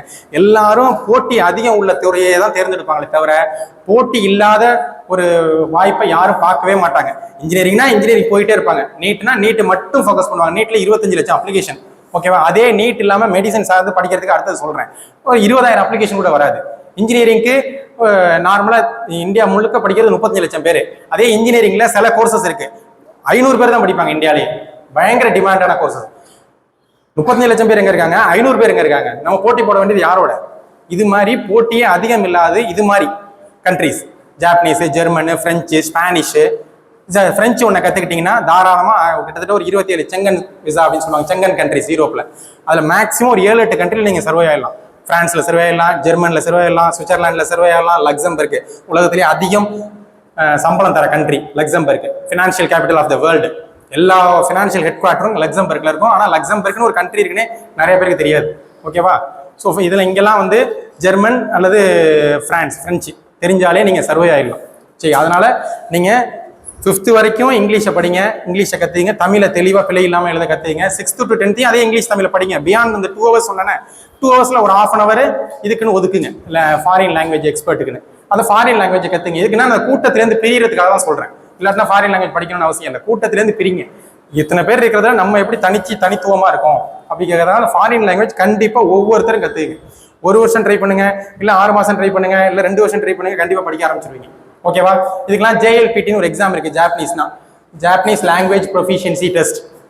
வருஷத்துக்கு 2 வாட்டி நடக்கும். டிசம்பர்ல ஒன்று நடக்கும், ஜூலைல ஒன்று நடக்கும். சரிங்களா?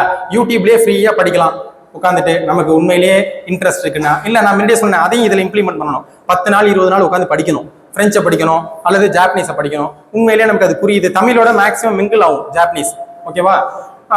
அப்போ இது எனக்கு இன்ட்ரெஸ்ட் இருக்குன்னா நீங்கள் ஜாப்பனீஸை கண்டினியூ பண்ணலாம். அதுக்கப்புறம் நீங்கள் வேணா பெய்டு கோர்சஸ் சேர்ந்து இன்ஸ்டியூட்ஸ்லாம் கரூரில் இருக்குது, சென்னையில் இருக்குது, பாம்பேல இருக்குது, டெல்லியில் இருக்குது. இது மாதிரி இன்ஸ்டியூட்ஸ்லாம் ஆன்லைன்லேயே எடுக்கிறாங்க. மினிமம் ஃபீஸ் தான் 5000 ரூபா 10,000 ரூபாய்க்கு படிச்சிடலாம். நீங்கள் ஒரு CBSE ஸ்கூலில் போய் 1.5 லட்சம் 2 லட்சம் மாதம் கொடுக்குறதுக்கு இல்லை, நீங்கள் நார்மல் ஸ்டூடெண்ட்டாக கூட இருக்கலாம். பட் ஒரு 5,000 ஸ்பெண்ட் பண்ணி நீங்கள் அந்த 1 month ஃப்ரீயாக படித்து உங்களுக்கு ஓகே ஸ்பெண்ட் பண்ணுவோன்னு தெரிஞ்சால் நீங்கள் போய் அடுத்தது ஸ்பெண்ட் பண்ணி கற்றுக்கலாம். ஓகேவா? இது மாதிரி இல்லை கவர்மெண்ட்லேயே நான் முதல்வன் போர்ட்டலில் ஜாப்பனீஸை ஜெர்மன்லாம் ஃப்ரீயாக சொல்லி தராங்க.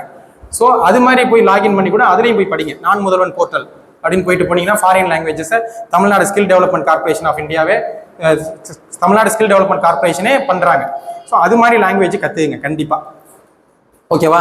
இப்போ இதெல்லாம் எழுதுனதுக்கு அப்புறம் உங்களுடைய ப்ளஸ் மைனஸ் இதெல்லாம் சொன்னேன்னா, இதுக்கப்புறம் ஸ்ட்ரீமை தேர்ந்தெடுங்க. +1 ஆனால் இருக்கிறது 5 ஸ்ட்ரீம் தான் சொல்லிட்டேன். 5 ஸ்ட்ரீமில் உங்களுக்கு தனிப்பட்ட திறமை இருக்குன்னா நீங்கள் அகாடமிக்கை கொஞ்சம் குறைச்சிங்க. ஏன்னா நீங்கள் தனிப்பட்ட திறமை சார்ந்து நான் போகிறேன் அப்படின்னா அகாடமிக்கில் மேக்ஸ், பயாலஜி, ஃபிசிக்ஸ், கெமிஸ்ட்ரி இதெல்லாம் ஹெவி லோடு உள்ள சிலபஸ்னா நீங்கள் வேற கோர்சஸ் எடுத்துக்கலாம். ஒரு தியரி ஓரியன்டா, ஹிஸ்ட்ரி, காமர்ஸோ அதுவும் படிக்கிறது கஷ்டம் தான். பட் தியரி ஓரியன்டா இருக்கும். கால்குலேட்டிவாக இல்லாமல், அரித்மெட்டிக்காக இல்லாமல் தியரி ஓரியன்டா இருக்கிறத அது மாதிரி நீங்களே ஒகேஷனல் கோர்சஸ் ஏதோ ஒன்று எடுத்துக்கலாம். அப்படி இல்லை நான் வந்து அகாடமிக்காக தான் போகிறேன்னா உட்காந்து இதில் பியாண்ட் த சிலபஸ் முன்னாடி நான் சொன்ன பாயிண்ட்ஸு இதெல்லாம் உட்காந்து எழுதுனது மூலம் நீங்கள் கண்டுபிடிச்சிடலாம். நான் வந்து இங்கிலீஷில் ஸ்ட்ராங்கு, தமிழில் ஸ்ட்ராங்கு, இல்லை மேக்ஸில் ஸ்ட்ராங்கு, இல்லை ஃபிசிக்ஸில் ஸ்ட்ராங்கு, இல்லை கெமிஸ்ட்ரியில் ஸ்ட்ராங்கு, இல்லை பாட்னியில் ஸ்ட்ராங்கு, இல்லை சுவாலஜியில் ஸ்ட்ராங்கு, இல்லை history and geography, civics, social சயின்ஸில் ஸ்ட்ராங்கு அப்படின்னா அது ரிலேட்டடாக ஸ்ட்ரீம் எடுங்க. ஓகேவா? இந்த மேக்ஸு எல்லாரும் பிடிக்காதுன்னு சொல்லுவோம். 2வது ஃபிசிக்ஸும் சொல்லுவோம். அதிக பேர் இப்போ யூஜியில் கூட மேக்ஸ் ஃபிசிக்ஸ்லாம் யாரும் எடுக்கிறதே இல்லை. ஆனால் இன்ஜினியரிங் சேருவாங்க. மேக்ஸ் ஃபிசிக்ஸ் போய் BScல சேர மாட்டாங்க, ஆனால் இன்ஜினியரிங்ல சேருவாங்க. இன்ஜினியரிங்கிறத என்னாலே ஃபிசிக்ஸும் மேக்ஸும் சேர்ந்தது தான் இன்ஜினியரிங். அதுவே யாருக்கும் தெரியாது. அங்கே போயிட்டு அரியர் வச்சுட்டு இருப்பாங்க, உட்காந்து பேரண்ட்ஸ் அழுவாங்க, ஸ்டூடெண்ட்ஸ் அழுவாங்க, தெரியாமல் வந்து சேர்ந்துட்டேன் சார், இல்லை 8th வீட்டில் படிக்க வச்சாங்க, பக்கத்து வீட்டில் சொன்னாங்க, இல்லை சொந்தக்காரங்க சொன்னாங்க, அதனால சேர்ந்துட்டேன்னு. ஆனால் ஃபிசிக்ஸும் மேக்ஸும் சேர்ந்தது தான் இன்ஜினியரிங். ஓகேவா? இது மாதிரி நீங்கள் எப்படி 10th வரைக்கும் படிச்சிங்களோ +1ல போய் சிலபஸ் எடுத்து பாருங்க. லீவ்ல கிட்டத்தட்ட 1 மாதம் 1.5 மாதம் 2 மாதம் லீவ் விடுவாங்க. அந்த லீவ்ல எப்படி நான் கண்டுபிடிக்கிறதுனா ஒரு +1 புக்கை வாங்குங்க. வாங்கி இண்டெக்ஸ்ல கண்டென்ட்டை போய் பாருங்க. நீங்க 10th வரைக்கும் படிச்ச மேக்ஸ், பிசிக்ஸ் எல்லாம் வேற. இங்க கொஞ்சம் சிலபஸ் ஹெவியா இருக்கும் +1 +2ல. அதான் நடைமுறை உண்மை. சரியா? அப்ப அந்த கண்டென்ட்லாம் நமக்கு புரியுதா, அதுல கான்செப்ட் புரியுதா, இல்லை அதை வச்சு டீச்சர்ஸ் இப்போ எல்லாமே நீங்க நம்ம சொல்லி முன்னாடி நான் சொன்ன மேக்ஸ் பிசிக்ஸ் பிடிக்கலன்னா ஒன்று காரணம் டீச்சர்ஸ் இருக்கலாம். அந்த சொல்லி கொடுத்த டீச்சர்ஸ் உங்களுக்கு சரியாக சொல்லி தராமல் இருக்கலாம், அவங்க சொல்கிறது உங்களுக்கு கன்வே ஆகாமல் புரியாமல் இருக்கலாம், அல்லது உங்களுக்கே அதில் ஆர்வம் இல்லாமல் இருக்கலாம். 2 ரீசனும் இருக்குது. எல்லாரையும் டீச்சர்ஸையும் குறை சொல்ல முடியாது, ஸ்டூடெண்ட்ஸையும் குறை சொல்ல முடியாது. ஓகேவா? அப்போ டீச்சர்ஸ் குறை சரியில்லைன்னா ஆப்ஷன்ஸ் நிறைய இருக்குது. கல்வி தொலைக்காட்சியில் ஆரம்பிச்சு, ஓகேவா, என்சிஇஆர்டி அஃபீஷியல்னு ஒரு வெப்சைட் இருக்குது, எல்லாரும் எழுதிங்க. என்சிஇஆர்டி அஃபீஷியல் 1ஆவதுலேருந்து 12ஆவது வரைக்கும் இருக்கிற எல்லா சப்ஜெக்டையும் எல்லா டாப்பிக்கையும் அங்கே கிளாஸ் எடுப்பாங்க. சின்ன 5 வயசு குழந்தைக்கு புரியுற மாதிரி சொல்லி கொடுப்பாங்க எக்ஸ்பெரிமெண்ட்டோட. NCERT official. ஓகேவா?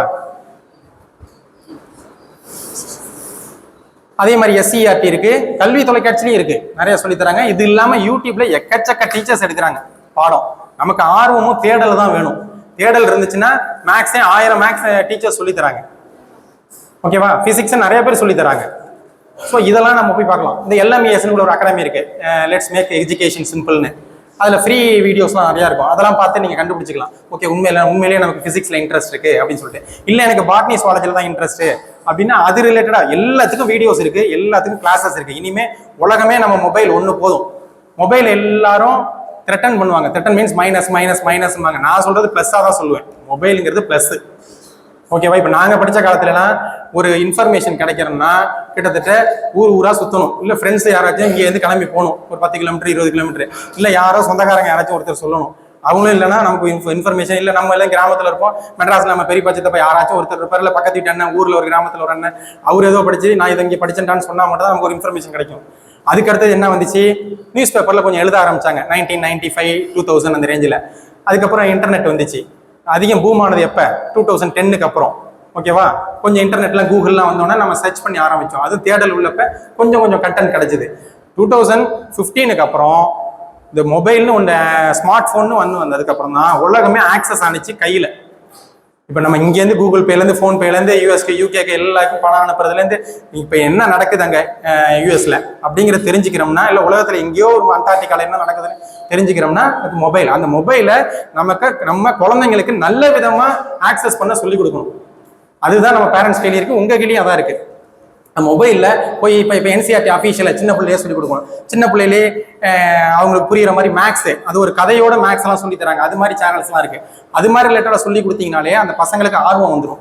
ப்ளஸ் அதோட டெய்லி ஸ்பீச்சஸ் கேட்கறது. இந்த ஒரு ப்ளூடூத் ஸ்பீக்கர் வச்சுக்கிட்டு வீட்டில் காலையில் எந்திரிச்சோடனே ஒரு சாங் போடுற மாதிரி இதுக்கு பதில் ஸ்பீச்சஸ், பெரிய பெரிய மோட்டிவேஷனல் ஸ்பீக்கர்ஸு, இல்லை கல்வி சார்ந்து பேசுகிறவங்க, இல்லை விளையாட்டு சார்ந்து பேசுகிறவங்க. நம்ம டெய்லி நைட்டு தூங்குறப்ப தென்கட்சிக்கோ சுவாமிநாதன் கதைகள், இல்லை ஆத்திச்சூடி, கொன்றை வேந்தன், இது மாதிரி கதைகள்லாம் கொஞ்சம் நம்ம போடுறப்ப நம்ம கூட கேட்கலாம். இப்போ 50 வயசுலேயும் கொன்றை வேந்தன்லாம் கேட்கலாம், எப்பயுமே லைஃப்பில் இம்ப்ளிமெண்ட் பண்ணலாம். இதெல்லாம் கேட்குறப்ப நமக்கு அந்த ஆட்டோமேட்டிக்காக உள்ளுக்குள்ளே சப்கான்சியஸ் மைண்டில் போய் சேவ் ஆகும்.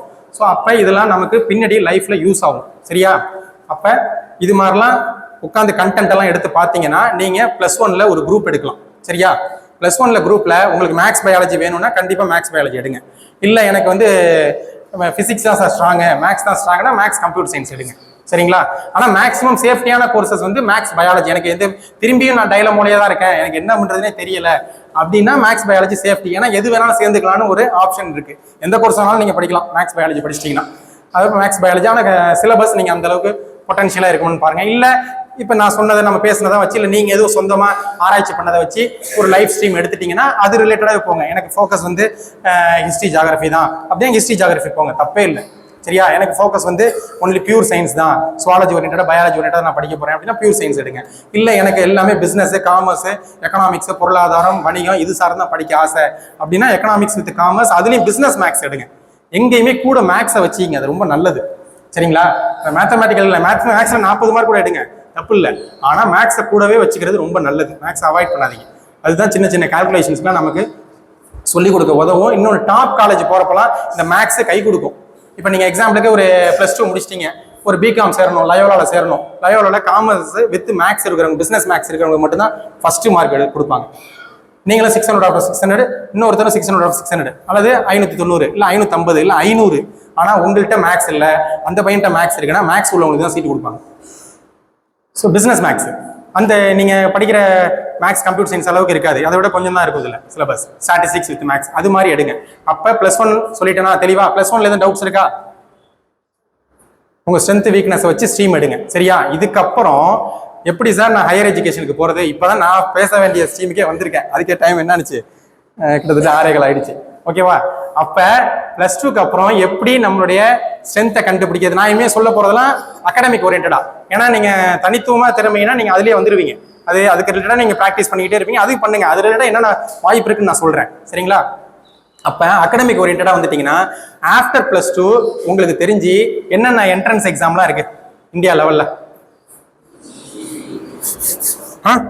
சொல்லுங்க, எல்லாம் சவுண்டா சொல்லுங்க. நீட்டு, ஜேஇ, வேற பேரண்ட்ஸ் யாராச்சும் சொல்லுங்க சார், மேடம், டீச்சர்ஸ்.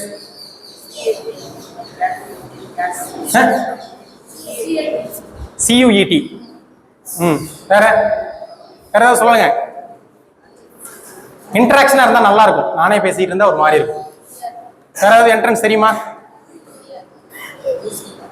கிட்டத்தட்ட மேக்ஸ் பயாலஜி ஸ்டூடெண்ட்ஸ்னா 80 என்ட்ரன்ஸ் எக்ஸாம்ஸ் இருக்கு. 80 என்ட்ரன்ஸ் எக்ஸாம்ஸ் இருக்கு ஆஃப்டர் +2. இதே மேக்ஸ் கம்ப்யூட்டர் சயின்ஸ் ஸ்டூடெண்ட்னா கிட்டத்தட்ட 65 என்ட்ரன்ஸ் எக்ஸாம்ஸ் இருக்கு. Maths business maths with commerce or without maths commerce ஸ்டூடெண்ட்டுக்கு, ஹியூமனிட்டிஸ் குரூப் ஸ்டூடெண்ட்ஸ்க்குலாம் கிட்டத்தட்ட 40 என்ட்ரன்ஸ் எக்ஸாம்ஸ் இருக்கு. ஓகேவா? இது எதுவுமே நம்ம தெரியறதில்ல. நமக்கு தெரிஞ்சதெல்லாம் நீட்டு.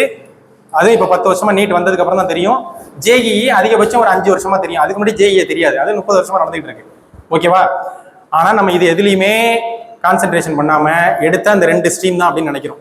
அப்ப திரும்பி அகாடமிக் ஓரியன்டா நான் என்ன எடுக்கிறது அப்படின்னு முடிவு பண்ணீங்கன்னா, கன்சிஸ்டன்சியா 6th இருந்து நீங்க எடுக்கிற ஆனுவல் மார்க்லாம் நீங்க வாங்கி வச்சீங்க. ஸ்கூல்ல போய் கேட்டு ஆனுவல் மார்க் ஷீட் யாருக்குமே நமக்கு தெரியாது. ஸ்கூல்ல பாஸ்ன்னு போட்டு அனுப்பிடுவாங்க. ஆனா போய் கேட்டீங்கன்னா டேட்டா இருக்கும், தருவாங்க. 6th இருந்து 7th 8th 9th 10th அது மார்க் ஷீட்டை வாங்குங்க. நீங்க இப்ப 10th வந்துட்டீங்களா, நீங்க இனிமே உங்களுடைய ஆவரேஜ் மார்க் உங்களுக்கு எவ்வளவுன்னு தெரியும். அதை வச்சு நீங்க ஒரு நோட்ல எழுதுங்க. எழுதி ஒரு ஸ்ட்ரீம் எடுங்க. அதுக்கு அடுத்தது பிளஸ் இந்த என்ட்ரன்ஸஸை எழுதுங்க. மெயின் அடுத்த மிகச்சிறந்த வழி. சார் எனக்கு ஒரே கன்ஃபியூஷன் இருக்கு. எல்லாருக்கும் உள்ளது கன்ஃபியூஷன் தான். கிளாரிட்டியே இல்லை, டிசிஷனே மேக் பண்ண முடியல, என்னென்ன தெரியலனாலே சாய்ஸ் தெரிஞ்சாலே நீங்க ஒரு முடிவுக்கு வந்துருவீங்க. ஓகேவா? அந்த சாய்ஸ்லயும் நிறைய டைலமா இருக்கும். இட்லியா தோசைங்கிற டைலமா மாதிரி. அப்ப சாய்ஸ் பேஸ்டு. இப்ப எல்லாருக்கும் உங்களுக்கு பிடிச்ச ஃபுட் என்ன வீட்டுல டெய்லி சாப்பிடுறது? காலையில டிஃபன் என்ன? இட்லி தோசை. ஓகேவா? இதே ஒரு ஹோட்டலுக்கு போறோம், A to B போறோம், இல்ல இங்க மன்னார்ல ஒரு ஹோட்டல் ஆரியாசா வச்சீங்க, ஆரியா போனா இது ஒண்ணு போறீங்க, உடுப்பி, என்ன சாப்பிடுவீங்க? வேற மசால் தோசை. ஏமா சரி, உங்களுக்கு இட்லி அல்லது தோசை தான் பிடிக்கும் அப்படின்னா அடுத்தது அங்க போய் மாறுது. அடுத்தது ஒரு ஸ்டார் ஹோட்டல் போறீங்க, தாஜ் கோரமண்டல், ITC கிராண்ட் சோலா, இல்ல தஞ்சாவூர்ல இருக்கிற பரிசுத்தம், சங்கம், இது ஒரு ஃபங்க்ஷனுக்கு போறீங்க, இல்ல நம்மளே சாப்பிட போறோம். அப்ப அங்க என்ன பண்ணுவோம்? ஒரு பஃபே சிஸ்டம் இருக்கு, என்ன பண்ணுவோம் சொல்லுங்க?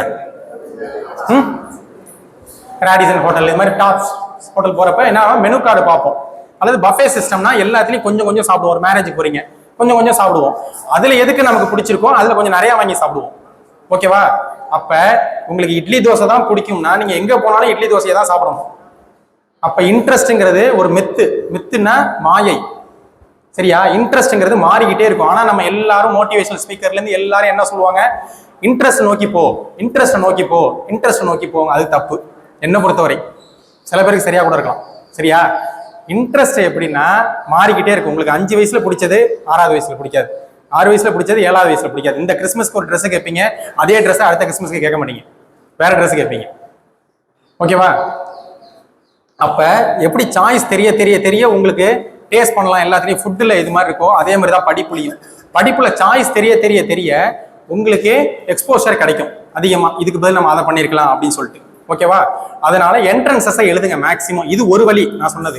முதல்ல நீங்க ஸ்ட்ரீம்ஸ்லாம் எழுதுங்க, என்னென்ன மார்க் எடுக்கிறீங்களோ அது ஓரியன்டா வாங்க. அல்லது 2வது என்ட்ரன்ஸ் எழுதுங்க. என்ட்ரன்ஸ் எழுதுறப்ப சில பேர் ரொம்ப ஃபோக்கஸ்டா, எதுக்கு நான் நிறைய என்ட்ரன்ஸ் எழுத சொல்றேன்னா, எல்லாரும் மேக்ஸிமம் நடக்கிறது சூசைட் முதல்ல நடக்குது, அதை வச்சு பாலிடிக்ஸ் நடக்குது. என்னன்னா நீட்ல தோத்து போயிட்டோம் அப்படின்னு சொல்லிட்டு நீட்னு ஒரு சாய்ஸ் தெரியறதுனால மட்டும்தான் நீங்க அதுல தோத்ததான் நினைக்கிறீங்க. லைஃப்ல தோக்குறதுனே ஒண்ணு கிடையவே கிடையாது. உண்மைதான். என்ன பொறுத்த வரைக்கும் தோக்குறதுனே ஒண்ணு கிடையாது. ஓகேவா? மேட்ச்ல கிரவுண்ட்ல ஒண்ணு வின்னரா இருப்பாங்க, இதை லாசரா இருப்பாங்க. அந்த கேம்ல அடுத்த கேம்ல இன்னொருத்தர் லாசரா இருப்பார், வின்னர் ஆவாரு, வின்னர் லாசர் ஆவாரு. ஓகேவா? ஆனா எது தப்புன்னா அந்த விளையாடாம வேடிக்கை பார்க்கறது தான் தப்பு. பழைய விக்ரம் படம் பாத்திருக்கீங்களா? அப்பா அம்மா யாராச்சும் பார்த்திருப்பீங்க, உங்களுக்கு தெரியாது. பழைய விக்ரம் படம், விக்ரம் கமலஹாசன், நல்ல மேக்கிங்கான பிலிம். பாத்திருக்கீங்களா சார்? நீங்க பாத்திருக்கீங்களா? விக்ரம்ல வில்லன் பேசுவாரு. இந்த சின்ன கவுண்டர் படத்துல உள்ள வில்லன் தான் அதுலயும் வில்லன். அவர் தான் அதுல அறிமுகம். அவர் சொல்லுவாரு என்னன்னா, எனக்கு வந்து கேம்ல வந்து விளையாடுறவனையும் பிடிக்கும், தோக்குறவனையும் பிடிக்கும், விளையாடுறவனை ஜெயிக்கிறவனை ரொம்ப பிடிக்கும், தோக்குறவனை பிடிக்கும், ஆனா அந்த வேடிக்கை பார்க்கறவனை பிடிக்கவே பிடிக்காதுன்னு சுற்றுவாரு அவனை. இது மாதிரிதான் நம்ம கேம்ல இறங்கி விளையாண்டா மட்டும்தான் நமக்கு ஒரு ரிசல்ட் கிடைக்கும். அதன் மூலம் உங்களுக்கு ஒரு எக்ஸ்பீரியன்சஸ் கிடைக்கும். ஃபர்ஸ்டே சொன்னா எக்ஸ்பீரியன்சஸ் ஆஃப் லைஃப். அது மாதிரி வேரியஸ் என்ட்ரன்சஸ் எழுதுறப்ப நீட்டுன்னு ஒன்று ஃபோக்கஸ் பண்ணதுனால மட்டும்தான் நீங்க அதுல மார்க் குறைஞ்சிருச்சுன்னா வெக்ஸ் ஆகுறீங்க. ஆனா வேற என்ட்ரன்ஸ் இப்ப ஜேஇ எழுத போறீங்க, நீட்டு படிச்சவங்க ஜேஇ எழுதுவாங்க. ஆனா ஜேஇல 60%, 65%, 80% எடுப்பாங்க. ஜேஇ நான் எதிர்பார்க்கவே இல்லை சார், நான் மேக்ஸுக்கு ப்ரிப்பேர் பண்ணவே இல்லை, நான் பியூர் சயின்ஸ் ஸ்டூடெண்ட், ஆனா நீட்டை படிச்சதை வச்சு ஜேஇ எழுதுனேன், இதுல மார்க் வந்துருச்சு அப்படிம்பாங்க, வெறும் பிசிக்ஸ் கெமிஸ்ட்ரியை மட்டும் அட்டன் பண்ணதுனால. அதே மாதிரி டிசைன்னு ஒன்று இருக்கு, டிசைனுக்கு ஒரு என்ட்ரன்ஸ் இருக்கு. இப்போ சியூவிடி சொல்றீங்க, காமன் யூனிவர்சிட்டி என்ட்ரன்ஸ் டெஸ்ட், இது மாதிரி 80 என்ட்ரன்ஸ் இருக்கு. வேரியஸ் என்ட்ரன்சஸ் எழுதுறப்ப நீங்க ஒரு 80 எழுத வேணாம், அட்லீஸ்ட் நீங்க ஒரு 20 எழுதுறீங்கன்னு வச்சுக்கோங்க. 20ல உங்களுக்கு உங்களை அறியாமலே 10-15ல உங்களுக்கு சீட்டு கிடைச்சிடும். கண்டிப்பா பெர்ஃபார்ம் பண்ணுவீங்க. எல்லா ஸ்டூடெண்ட் நாங்களே கிட்ட 15 வருஷம் பாக்குறேன். அட்லீஸ்ட் ரொம்ப இன்டென்ஷனா வாட்ச் பண்றது 10 இயர்ஸா, 2015ல இருந்து மேக்ஸிமம் ஸ்டூடெண்ட்ஸுக்கு 10 இதுல சீட்டு கிடைச்சிடும், இல்ல 6 இதுல சீட்டு கிடைச்சிடும். அதுக்கப்புறம் தான் நீங்க சூஸ் பண்ணுவீங்க, இது எனக்கு வேணும், இது வேணான்னு ரிஜெக்ட் பண்ணணும். அதுதான் வாழ்க்கைக்கு நல்லது. எப்பயுமே கையில கிடைக்காம ஒரு பொருளை ரிஜெக்ட் பண்ணவே பண்ணாதீங்க. இது எனக்கு வேணும், இதை நான் படிக்க மாட்டேன், இதை நான் செய்ய மாட்டேன் அப்படின்லாம் ரிஜெக்ட் பண்ணாதீங்க. கிடைச்சதுக்கு அப்புறம் ரிஜெக்ட் பண்ணுங்க, இது எனக்கு வேணும், இது வேணான்னு. பிளேஸ்மெண்ட்டும் அதே மாதிரி தான். ஃபைனலா அவுட்புட்ல நான் சொல்றேன், வேலையுமே எனக்கு ஒரு இன்ஜினியரிங் காலேஜ்லயோ வேற ஏதோ ஒரு காலேஜ்ல சேர்ந்துட்டு எல்லாரும் கேட்கற கொஸ்டின் பிளேஸ்மெண்ட் இருக்குமா, அது கேட்கறதே தப்பு. அது பின்னாடி டிஃபைன் பண்றேன். பிளேஸ்மெண்ட்டை நீங்க தான் தேர்ந்தெடுக்கணும், கம்பெனி உங்களை தேர்ந்தெடுக்கவே கூடாது. அப்ப அந்த அளவுக்கு நம்ம ஸ்கில்ல வளர்த்துக்கணும். நம்மள்ட்ட ஒரு 4-5 ஆஃபர் இருந்தா மட்டும்தான் நம்ம தேர்ந்தெடுக்கணும். நான் வந்து இன்ஃபோசிஸ்ல ஜாயின் பண்றேன், இல்ல விப்ரோல ஜாயின் பண்றேன், இல்ல கூகுள்ல ஜாயின் பண்றேன், இல்ல மைக்ரோசாஃப்ட்ல ஜாயின் பண்றேன், இல்ல மெடிசின் ஓரியன்டா போறேன், இல்ல நர்சிங் ஓரியன்டா போறேன், இல்ல ஆர்ட் ஓரியன்டா போறேன், இல்ல மியூசிக் ஓரியன்டா போறேன், இதுல நான் ஜாயின் பண்றேன். நம்ம தான் தேர்ந்தெடுக்கணும். அந்த அளவுக்கு ஸ்கில்ல வளர்த்துக்கணும். அதே மாதிரி தான் என்ட்ரன்ஸ் எக்ஸாம்ல ஒரு 10-15 நீங்க எழுதுறப்ப உங்களை அறியாமலே எதெல்லாம் வின் பண்றீங்களோ அந்த வின்னிங் எக்ஸ்பீரியன்ஸ் எப்பயுமே மகிழ்ச்சியை தரும். நமக்கு நம்மளை அறியாமலே நமக்கு ஒரு உற்சாகத்தை தரும். நம்மளை யாராச்சும் ஒருத்தர் திட்டினாலோ, உன்னை நீ தண்டம், உனக்கு ஒன்றும் வேலைக்கு ஆகாது, உனக்கு டைம் ஸ்பெண்ட் பண்ணுறது வேஸ்ட்டு, எல்லாம் வேஸ்ட்டு டிஸ்கரேஜ் பண்ணாலே நமக்கு கோவம் வரும். ஆனால் நம்ம அதிக பேர் பேரண்ட்ஸாக தான் பண்ணுவோம். ஆனால் என்கரேஜ் பண்ண ஆர்வமாக எல்லாமே செய்வோம். அப்போ வாழ்க்கை முழுக்க நம்ம என்கரேஜ் தான் பண்ணணும் எல்லா விஷயத்துக்கும், நல்ல விஷயங்களுக்கெல்லாம். ஓகேங்களா? கெட்ட விஷயம் பண்ணாலும் அதை அவங்களுக்கு புரியிற ஸ்டேஜில் இறங்கி போய் சொல்லி கொடுத்து, இதை பண்ணதுனால இது பண்ணதுனால நல்ல எஃபெக்ட் கிடைக்கும், இம்பாக்ட் கிடைக்கும்னு சொல்லி கொடுக்கணும். சரிங்களா? அதனால என்ட்ரன்சஸ் எழுதுங்க. அந்த என்ட்ரன்சஸ் எழுதுறப்ப வின்னிங் எக்ஸ்பீரியன்ஸஸ் வந்தோன்னே நீங்க அதுக்கப்புறம் ரிஜெக்ட் பண்ணுங்க. நான் வந்து எனக்கு நீட்லி முன்னாடியே நீங்க எடுத்தீங்களா, உங்க அப்பா மட்டும் போய் கேளுங்க, இல்லை பெரியப்பா சித்த பாட்டெல்லாம் கேளுங்க, இல்லை அண்ணன்களுங்க பெரியப்பா பசங்க அண்ணங்களாம் கேளுங்க. நாங்கள் படிச்சப்பெல்லாம் இன்ஜினியரிங்கும் சீட்டு கிடைக்கும், மெடிசனும் சீட்டு கிடைக்கும். அப்பெல்லாம் என்ட்ரன்ஸ் கிடையாது, ஒன்லி கட் ஆஃப். கொஞ்ச நாள் என்ட்ரன்ஸ் இருந்துச்சு. இதுலேயும் 196 எடுப்பாங்க, அதுலேயும் 198 எடுப்பாங்க. சில பேருக்கு இதுலேயும் ஸ்போர்ட்ஸ்ல சீட்டு கிடைக்கும், இது சில பேருக்கு மியூசிக் ஓரியன்டா படிக்கிறதுல சீட்டு கிடைக்கும். எனக்கு மெடிசின் வேணான்ட்டு அண்ணா யூனிவர்சிட்டியில் சேர்ந்துட்டேன் சார் அப்படிம்பாங்க. எனக்கு அண்ணா யூனிவர்சிட்டி வேணான்னு சொல்லிட்டு நான் மெடிசின் போய் சேர்ந்துட்டேன் சார், தஞ்சாவூர் மெடிக்கல் காலேஜில் படிச்சிட்டேன் அப்படிம்பாங்க. இதுதான் நேச்சர். அப்போ போட்டி இல்லை, பொறாமல் இல்லை, இவ்வளோ இன்டென்ஷன்ல போட்டி பொறாமல் இல்லை, இவ்வளோ ப்ரெஷர் இல்லை. ஆனால் இப்போ வந்து ஒன்னையே நீங்கள் ஃபோக்கஸ் பண்ணுறதுனால உங்களுக்கு ப்ரெஷர் வந்துடுது. பேரண்ட்டுக்கும் ப்ரெஷரு, ஸ்டூடெண்ட்டுக்கும் ப்ரெஷர். ஓகேவா? அதனால எப்பயுமே இந்த சாய்ஸை தெரிஞ்சுங்க. அது மாதிரி தான் சாப்பாடு மாதிரி தான் சாய்ஸ். அதுக்கு தான் சொல்ல வந்தேன். என்ட்ரன்ஸஸை எழுதுங்க. இப்போ வாங்க நம்ம இதுக்குள்ளே போவோம்.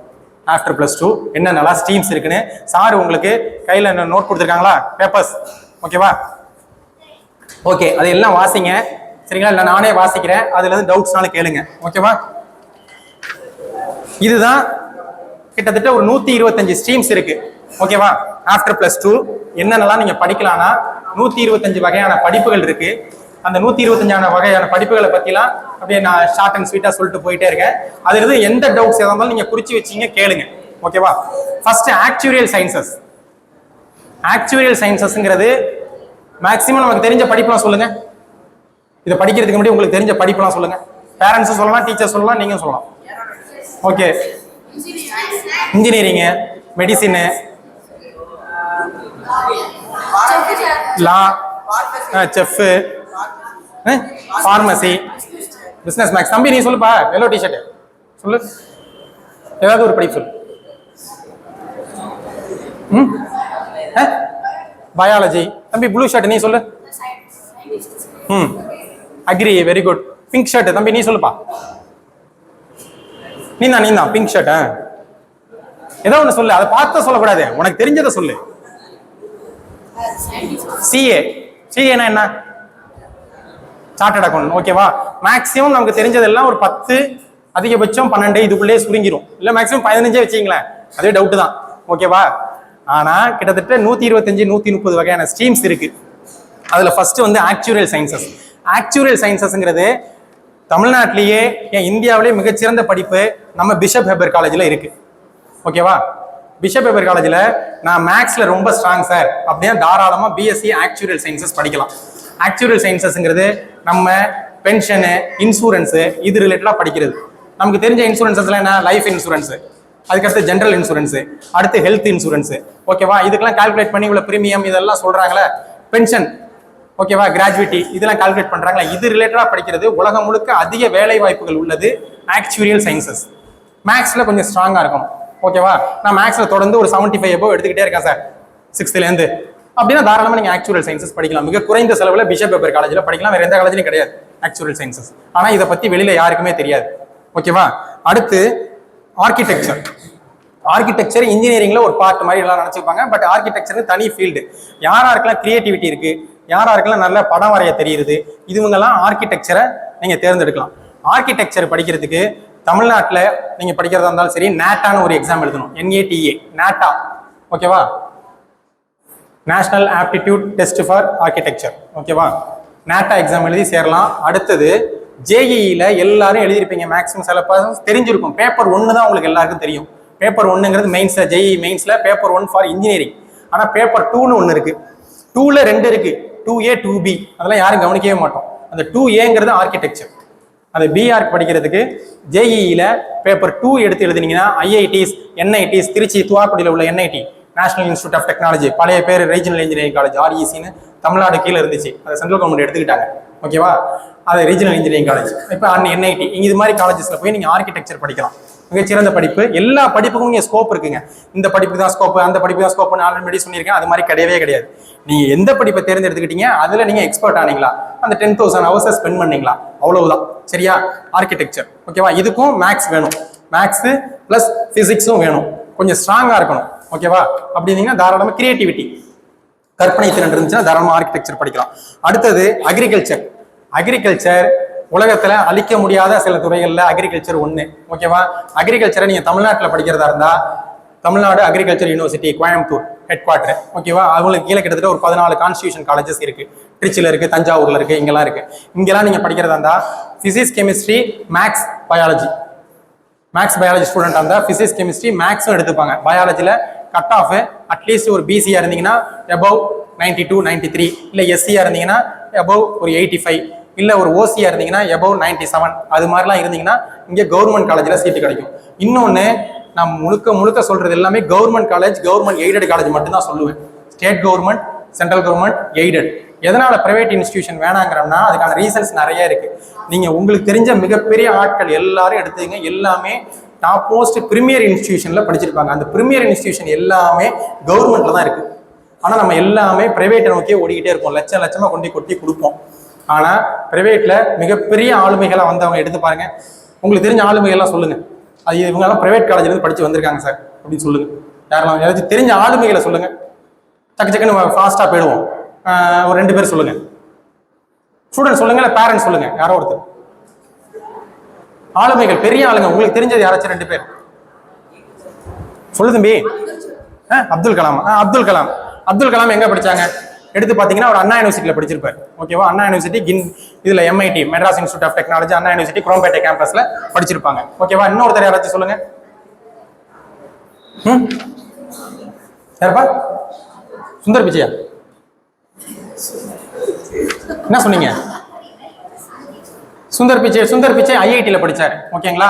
இது மாதிரி பெரிய ஆட்கள் யாரை இப்ப ISRO டைரக்டரா இருக்காரு V நாராயணன் சார், அவருக்கு IIT-ல படிச்சவரு. ஸோ எல்லாருமே அவங்க எங்க படிச்சிருக்காங்கன்னு போய் பார்த்தீங்கனாலே கூகுள் பண்ணி பாருங்க, இல்லை லிங்க்டின்ல போய் பாருங்க. அவங்க கவர்மெண்ட் இன்ஸ்டிடியூஷன்ல தான் படிச்சிருப்பாங்க. இப்போ நம்ம நீட்டே அதிகம் ஸ்கோர் பண்றோம், கவர்மெண்ட் காலேஜ் தான் போய் படிக்க விருப்பப்படுறோம், பிரைவேட் காலேஜ்ல போய் படிக்க விருப்பப்படுறோம். ஸோ எதுக்குன்னா அந்த லெகசி ஒரு 50-60 வருஷத்துக்கு மேல உள்ள அலுமினி ஸ்ட்ரென்த் இது எல்லாமே கவர்மெண்ட் காலேஜஸ்ல தான் இருக்கும். மிகப்பெரிய நெட்வொர்க்கே உங்களுக்கு ரொம்ப முக்கியம் லைஃப்ல. நெட்வொர்க், அந்த நெட்வொர்க்குங்கிறது ஹையர் எஜுகேஷன் போக போக கவர்மெண்ட் காலேஜஸ்ல மட்டும்தான் கிடைக்கும். என்னன்னா இப்போ அண்ணா யூனிவர்சிட்டியில போய் படிச்சவரு உலகம் முழுக்க ஏதோ ஒரு கம்பெனில ஒருத்தர் இருப்பார். எல்லா கம்பெனிஸ்லயும் ஐஐடியில் படிச்சவங்க ஏதோ ஒரு காலேஜில் இருப்பாங்க. பிஷப் பேப்பர்ல படிச்சவங்க ஏதோ ஒரு கம்பெனிஸ்ல ஒரு பொசிஷன்ல இருப்பாங்க. ஒவ்வொரு பெரிய கம்பெனிஸ்லையும் இவங்களுக்குலாம் மிகப்பெரிய 100 இயர்ஸ் 150 இயர்ஸ்னு ஒரு பேக்ரவுண்ட் இருக்கு. பிரைவேட் காலேஜஸ்க்கு அது மாதிரி கிடையாது. வெறும் 20 வருஷம் 25 வருஷம் இப்படிதான் ஓட்டிட்டு இருப்பாங்க. சில காலேஜஸ் 40 வருஷம், இல்லையா சில பிரைவேட் காலேஜஸே 50 வருஷத்துக்கு மேல ரன் ஆகுது, நல்ல அலுமினி ஸ்ட்ரென்த் இருக்குன்னா தாராளமாக நீங்க அங்கேயும் போய் சேரலாம். ஆனா அதை கவர்மெண்ட் அண்டர்டேக் பண்ணி எய்டட் ஆக்கியிருப்பாங்க. பட் மேக்ஸிமம் கவர்மெண்ட் எய்டட்ல தான் நல்ல காலேஜஸ்லாம் இருக்கு. அதனால பிரைவேட்ல போய் பிரைவேட் வந்து உங்களுக்கு எப்பயுமே அட்வர்டைஸ்மெண்ட் பண்ணி உங்களை ஃபோக்கஸ்டா அட்வர்டைஸ்மெண்ட் பிளேஸ்மெண்ட்னே கொண்டு போவாங்க. ஆனா அப்படி கிடையாது. கவர்மெண்ட்ல அட்வர்டைஸ்மெண்ட் பண்ண பணம் கிடையாது, ஃபண்டிங் கிடையாது, ஒதுக்க மாட்டாங்க. ஆனால் பிரைவேட்ல 100 கோடி ரூபா இருக்குன்னா 50 கோடி ரூபா அட்வர்டைஸ்மெண்ட்டுக்கே ஒதுக்குவாங்க. நாடகத்துக்கு நடுவில் விளம்பரம் போடுவாங்க, எல்லாத்துலேயும் விளம்பரம் போடுவாங்க. டெய்லி ஒரு 100 ஃபோன் கால் வரும். நீங்கள் +2 வந்துட்டீங்கன்னா இங்கே வந்து சேருங்க, அங்கே வந்து சேருங்கன்னு இதெல்லாம் உங்களை ஏமாத்துறது. ஸோ மேக்ஸிமம் முடிஞ்ச வரைக்கும் கவர்மெண்ட் காலேஜஸ்ல சேருங்க. கவர்மெண்ட் காலேஜஸ்ல நீங்கள் எவ்வளோ மார்க் குறைவா இருந்தாலும் சேர வாய்ப்பு இருக்கு, அதை நான் சொல்லித்தரேன். ஓகேவா? அப்ப அக்ரிகல்ச்சர் டிஎன்ஏயூல படிக்கலாம். இல்ல சார் என்னால 98 95 90 நீங்க சொன்ன மார்க்லாம் என்னால எடுக்கவே முடியாது, நான் 60 65 தான் எடுக்கிறேன். நான் எப்படி தமிழ்நாடு அக்ரிகல்ச்சர் யூனிவர்சிட்டி மாதிரி இந்தியாவில் கிட்டத்தட்ட 67 கவர்மெண்ட் யூனிவர்சிட்டிஸ் இருக்கு, பெரிய top most universities agriculture universities. அங்கெல்லாம் படிக்கிறாங்க. CUETன்னு ஒரு என்ட்ரன்ஸ் எக்ஸாம் இருக்கு, அதை எழுதிங்க. CUET அக்ரிகல்ச்சர்னு ஒரு சப்ஜெக்டை செலக்ட் பண்ணி எழுதணும். அக்ரிகல்ச்சர்னு ஒரு சப்ஜெக்ட், அதில் 6 சப்ஜெக்ட் செலக்ட் பண்ணணும். அதில் அக்ரிகல்ச்சர்னு ஒன்று எடுத்து எழுதுனீங்கன்னா நீங்கள் இந்தியாவில் உள்ள மித்த கவர்மெண்ட் காலேஜஸ்ல ஆந்திராவில் உள்ளது, கேரளாவில் உள்ளது, இங்கெல்லாம் நீங்கள் போய் படிக்கலாம். அக்ரிகல்ச்சர் படிக்கலாம், ஹார்டிகல்ச்சர் படிக்கலாம், செரிகல்ச்சர் படிக்கலாம், ஃபாரஸ்ட்ரி படிக்கலாம், electric energy and environmental engineering மிகச்சிறந்த படிப்பு கோயம்புத்தூர்ல இருக்கு, அது மாதிரி படிக்கலாம். பயோடெக்னாலஜி படிக்கலாம், ஃபுட் டெக்னாலஜி படிக்கலாம். இதெல்லாம் CUETல அக்ரிகல்ச்சர்னு ஒரு சப்ஜெக்ட் எடுத்து எழுதுனீங்கன்னா போய் படிக்கலாம். ஓகேவா? மிகச்சிறந்த எதிர்காலம் எல்லாத்துக்கும் இருக்கு. ஓகேவா? ஃபுட் டெக்னாலஜிலேயே 2 வகை இருக்கு. ஒன்று வந்து வெஜிடேரியன் ரிலேட்டடாக படிக்கிறதா இருந்தால் அக்ரிகல்ச்சர் யூனிவர்சிட்டி ஃபுட் டெக்னாலஜி, இல்லை நான்வெஜ் ரிலேட்டடாக படிக்கிறதா இருந்தால் TANUVAS Tamil Nadu veterinary university veterinary யூனிவர்சிட்டின்னு இருக்கும், ஒரத்தநாட்டில் கூட இருக்கு. இங்கெல்லாம் போய் படிக்கிறதா இருந்தால் நீங்கள் நான்வெஜ் ரிலேட்டடாக ஃபுட் டெக்னாலஜி படிப்பீங்க. ஓகேவா?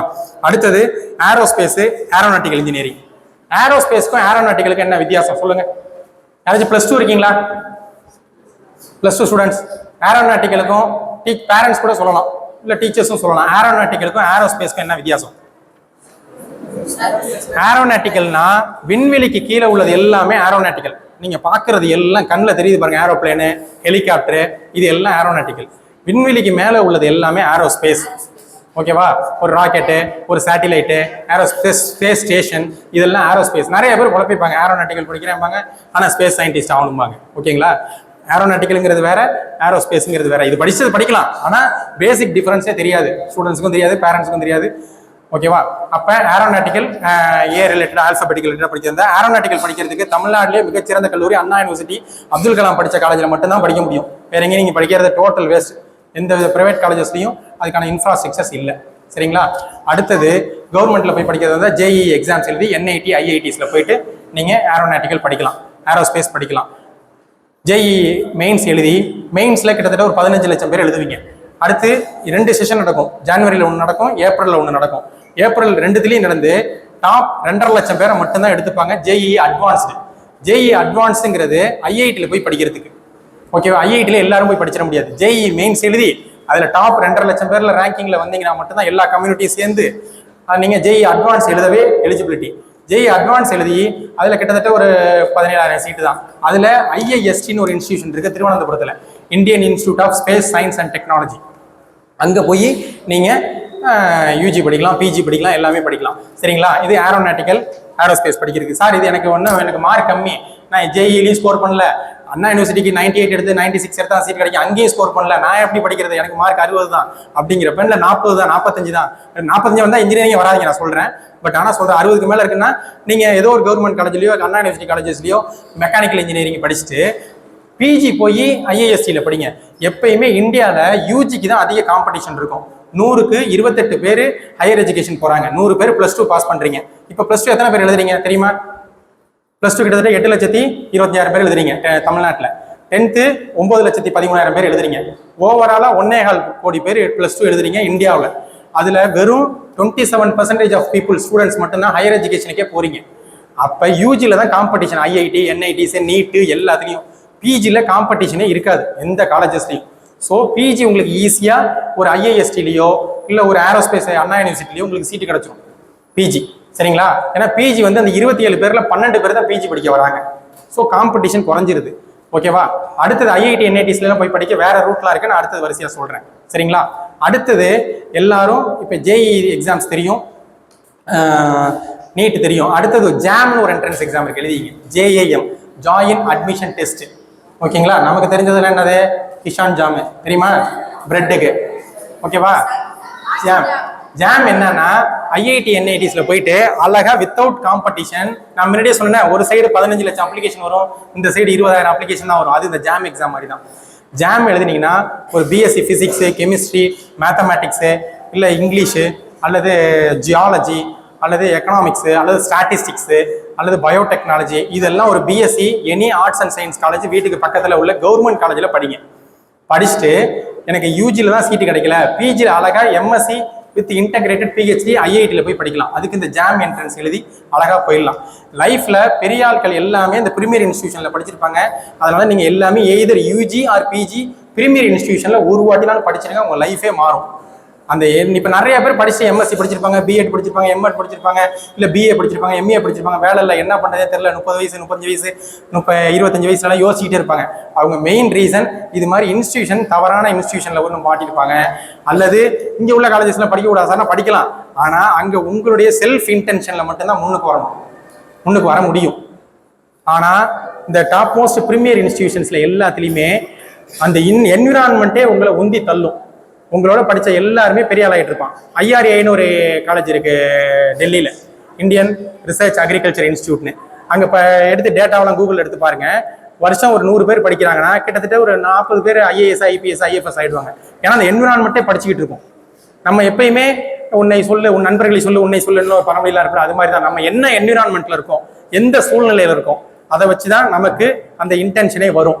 அதனால தான் ஒரு பிரீமியர் இன்ஸ்டியூஷன்ல போய் படிச்சிருங்கன்னு சொல்றது. சரிங்களா? அடுத்தது அப்பேரல் டிசைன். அப்பேரல் டிசைன்ங்கிறது அண்ணா யூனிவர்சிட்டி இருக்கு. நீங்க மேக்ஸ், பிசிக்ஸ், கெமிஸ்ட்ரி, இன்ஜினியரிங் படிக்கவே இது 3 தான் கட் ஆஃப் கால்குலேஷன்.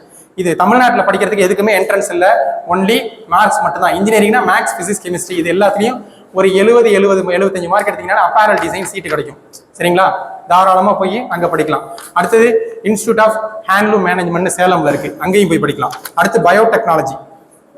எனக்கு பயாலஜி ஓரியன்டா நான் சொல்ல வந்தேன். இப்போ நீட்டு கிடைக்கலன்னா தயவு செய்து நம்ம என்ன பண்ணுவோம், எல்லாரும் அடுத்தது நேராக இன்ஜினியரிங்கு தாண்டிடுவோம். அதான் தப்பு.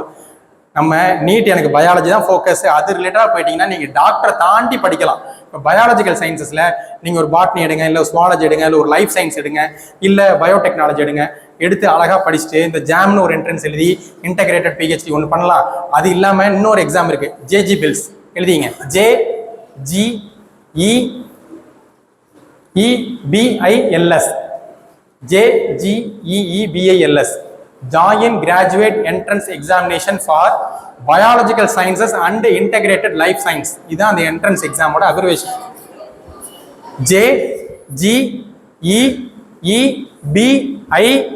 JGEEBILS. ஓகேவா? Joint Graduate Entrance Examination for Biological Sciences and Integrated Life Sciences.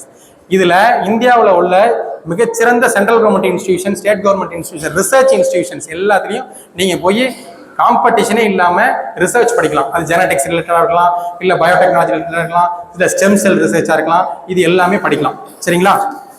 அடுத்தது பேங்கிங், பிஸ்னஸ் அனாலிட்டிக்ஸு. ஓகேவா? இது எல்லாத்துக்குமே காமர்ஸ் ஸ்டூடெண்ட்ஸு, ஃபினான்ஸ் ஸ்டூடெண்ட்டு, இது எல்லாமே நீங்கள் வந்து நார்மலாக +2க்கு அப்புறம் ஐபி மேட்னு ஒரு என்ட்ரன்ஸ் இருக்குது, integrated programme for management aptitude test. இது பண்ணி எழுதுனீங்கன்னா 5 years MBA நீங்கள் டைரெக்டாக போய் ஐஏஎம்ல படிக்கலாம். எப்படி இன்ஜினியரிங்லாம் ஐஐடியோ, பேங்கிங், ஃபினான்ஸு இது ரிலேட்டடாக படிக்கிறதுக்கு IAM, Indian institute of management, அதில் மார்க்கெட்டிங் இருக்குது, சேல்ஸ் இருக்குது. அதிகபட்ச சம்பளமே ஐஏஎம்ல படிக்கிறவங்களும் கிடைக்கும். அப்போ இது மாதிரி ஒரு எக்ஸாம் எழுதலாம். அல்லது கேட்னு ஒரு எக்ஸாம் எழுதி CAT, காமன் அட்மிஷன் டெஸ்ட், இது எழுதி ஒரு யூஜி டிகிரி முடிச்சுட்டு, எனி யூஜி முடிச்சுட்டு கேட் எக்ஸாம் எழுதி ஐஏஎம்லையும் போய் படிக்கலாம். அது திருச்சியிலே இருக்குது, தமிழ்நாட்டில் திருச்சியில் இருக்குது. ஒரு வாட்டி போய் இந்த இன்ஸ்டியூஷன்லாம் தயவு செய்து 10th லீவ்ல, +2 லீவ்ல, இல்லை சின்ன பேரண்ட்ஸ் சின்ன குழந்தைங்களா இருந்தால் லீவ்லாம் அழைச்சி கொண்டு ஒவ்வொரு இன்ஸ்டியூஷனையும் காமிங்க. ஓப்பன் டே நடத்துவாங்க, அங்கே போனீங்கன்னா ஃபுல்லாக அந்த இன்ஃப்ராஸ்ட்ரக்சர் இதெல்லாம் பார்க்கப்பே உங்களுக்கு ஆசையாக வந்துடும். சரிங்களா? ஸோ இது மாதிரி ப்ரீமியர் இன்ஸ்டியூஷனை போய் டூர் எங்கெங்கே போகிறோம், இது மாதிரி இன்ஸ்டியூஷனுக்கு ஐஐடி அழைச்சிட்டு போங்க, என்ஐடி அழைச்சிட்டு போங்க, அண்ணா யூனிவர்சிட்டி அழைச்சிட்டு போங்க, ஒரு இந்தியன் இன்ஸ்டியூட் ஆஃப் சயின்ஸ் பெங்களூருக்கு அழைச்சிட்டு போங்க, ஒரு ஏரோஸ்பேஸ் இன்ஸ்டியூட்டுக்கு அழைச்சிட்டு போங்க, ஐஏஎஸ்டிக்கு அழைச்சிட்டு போங்க. இது மாதிரி அழைச்சிட்டு போகிறப்ப அந்த பசங்களுக்கு தன்னை தாண்டி ஆர்வம் வரும். இல்லை நான் வந்து ஒரு மியூசிக் ரிலேட்டடாக ட்ராமா ரிலேட்டடாக படிக்கிறதா இருந்தால் தாராளமாக அதுக்கு கலாஷேத்ரா அப்படின்னு ஒரு காலேஜ் இருக்குது சென்னையில், சென்ட்ரல் கவர்மெண்ட் காலேஜ். அடுத்து கலை காவேரி அப்படின்னு திருச்சியில் இருக்குது, சென்ட்ரல் கவர்மெண்ட் எய்டட் காலேஜ். ஓகேவா? அடுத்து கலா மண்டலம் அப்படின்ட்டு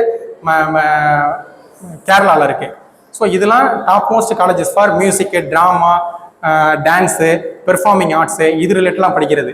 இது அடுத்தது சத்யஜித் ரே ஃபிலிம் இன்ஸ்டியூட் இருக்கு, அடுத்தது பூனே ஃபிலிம் இன்ஸ்டியூட் இருக்கு. இங்கெல்லாம் மீடியா சயின்ஸு, மீடியா ரிலேட்டடாக இது ரிலேட்டடெல்லாம் படிச்சிங்கனாலும் இது முடிச்சுட்டு நீங்கள் பிஜி நான் மியூசிக் கற்றுக்கிட்டு என்ன சார் பண்ணுறது, ஒரு கிட்டார் வாசிச்சு, ஒரு தபேலா வாசிச்சு, ஒரு வீணை வாசிச்சு இதெல்லாம் என்ன பண்ணுறதுன்னா தாராளமாக நீங்கள் பிஜி போய் அமெரிக்காவில் போஸ்டனில் இருக்கிற பெர்க்லி யூனிவர்சிட்டியில் வித் ஸ்காலர்ஷிப் ஃபுல் ஃப்ரீயில் படிக்கலாம்.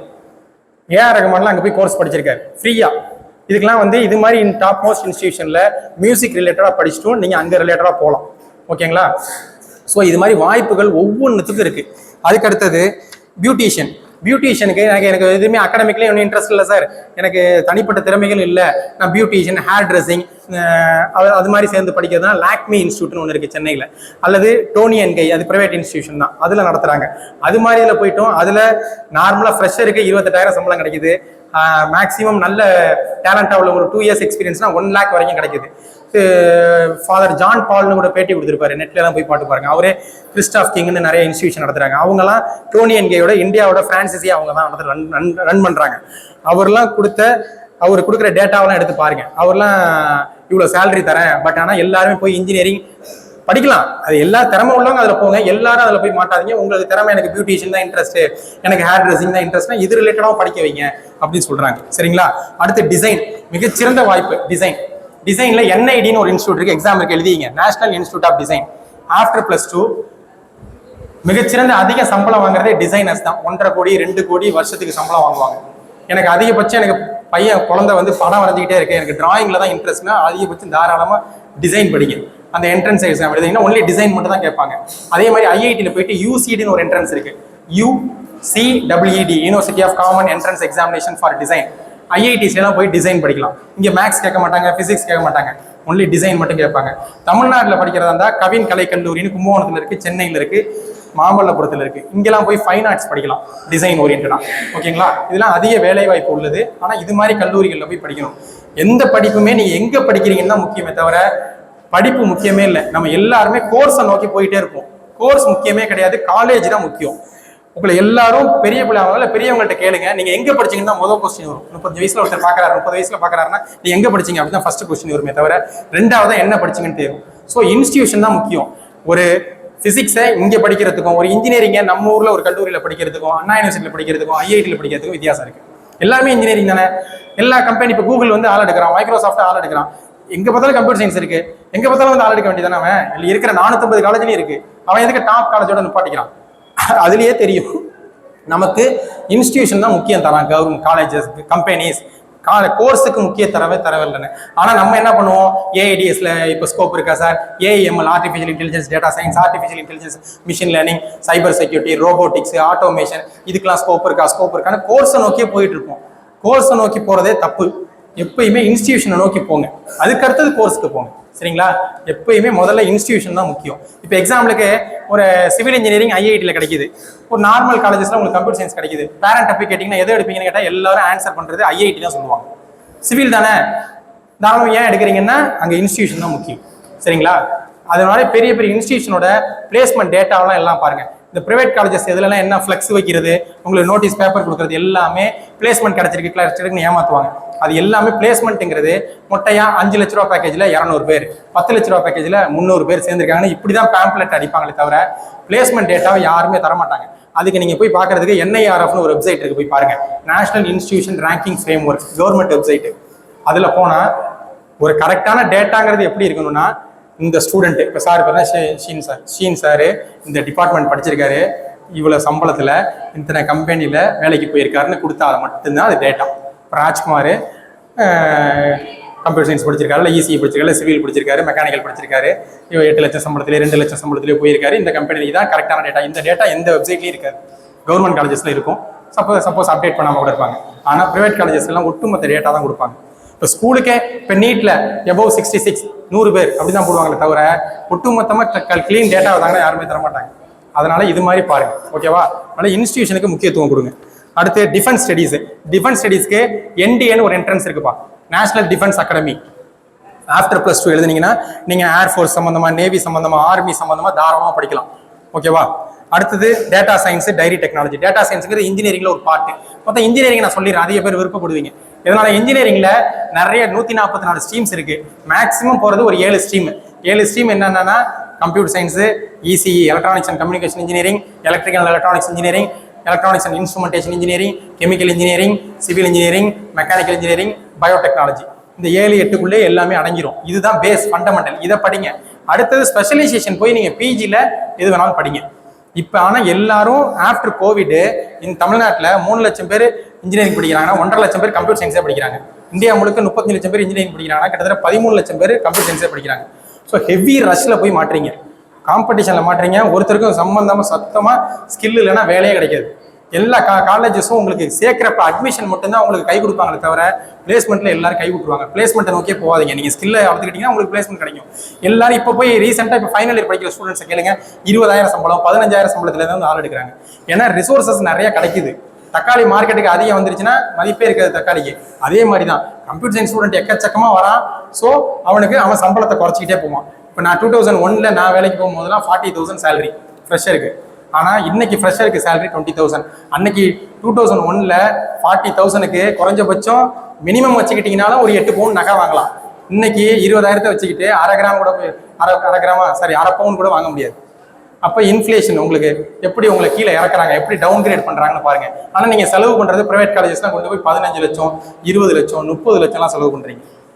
அதில் ரிட்டர்ன் ஆன் இன்வெஸ்ட்மெண்ட்டை எப்பயுமே எஜுகேஷனில் பார்க்கணும். நம்ம எவ்வளோ செலவு பண்ணுறோம், எவ்வளோ நேரத்தில் அதை எடுக்கிறோம். அப்போ மினிமமாக செலவு பண்ணி மேக்ஸிமமாக சம்பாதிக்கிறதுக்கு நம்ம ஸ்கில்லை டெவலப் பண்ணிக்கணும். உலகத்தில் மேக்ஸிமம் ரிசோர்ஸஸ் எல்லாமே ஃப்ரீ தான். ஒன்று நீங்கள் படிக்க ரெடினா NPTELனு ஒரு போர்ட்டல் இருக்குது. அதில் ஸ்கூல்லலாம் கூட போய் கிளாஸ் நடத்துவீங்க. அதே நீங்கள் காலேஜ் போயிட்டீங்க, நான் ஒரு கம்ப்யூட்டர் சயின்ஸ் படிக்கணும் உட்காந்துக்கிட்டு இப்போயே உட்காந்து நீங்கள் C++, Java, Python, Java script எது வேணுமோ படிக்கலாம் உட்காந்து. சர்டிஃபிகேஷன் வேணும்னா ஒரு 1000 ரூபாய் கவர்மெண்ட்டுக்கு பணம் கட்டணும். இல்லாட்டினா சர்டிஃபிகேட் வேணாம், நான் எனக்கு நாலேஜை மட்டும் கேதர் பண்ணிக்கிறேன்னா இந்தியாவில் உள்ள மிகச்சிறந்த வாத்தியார்கள்லாம் பாடம் எடுக்கிறாங்க. அது மாதிரி வேர்ல்டு லெவலில் எழுதிங்க.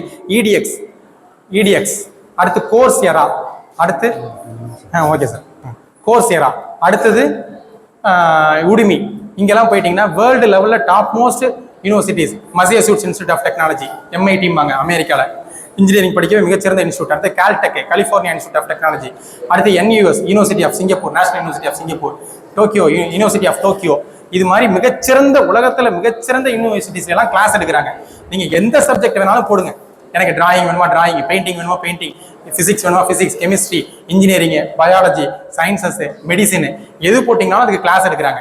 அந்த கிளாஸஸை உட்காந்து நீங்கள் கேதர் பண்ணிட்டு சர்டிஃபிகேஷன் வச்சுக்கிட்டீங்கன்னா நீங்கள் அழகாக யூஜிக்கு அப்புறம் PG ஃபுல் ஸ்காலர்ஷிப்பில் நீங்கள் உலகத்தில் உள்ள எல்லா யூனிவர்சிட்டிலையும் போய் படிக்கலாம். அதுக்கான வாய்ப்புகள்லாம் இருக்குது, நான் பின்னாடி சொல்கிறேன். சரிங்களா? எப்படின்னா அந்த ரிசர்ச் சயின்டிஸ்ட்லாம் உலகம் முழுக்க நிறைய பேருக்கு ஸ்டூடெண்ட்ஸ் கிடைக்கல ரிசர்ச்சுக்கு.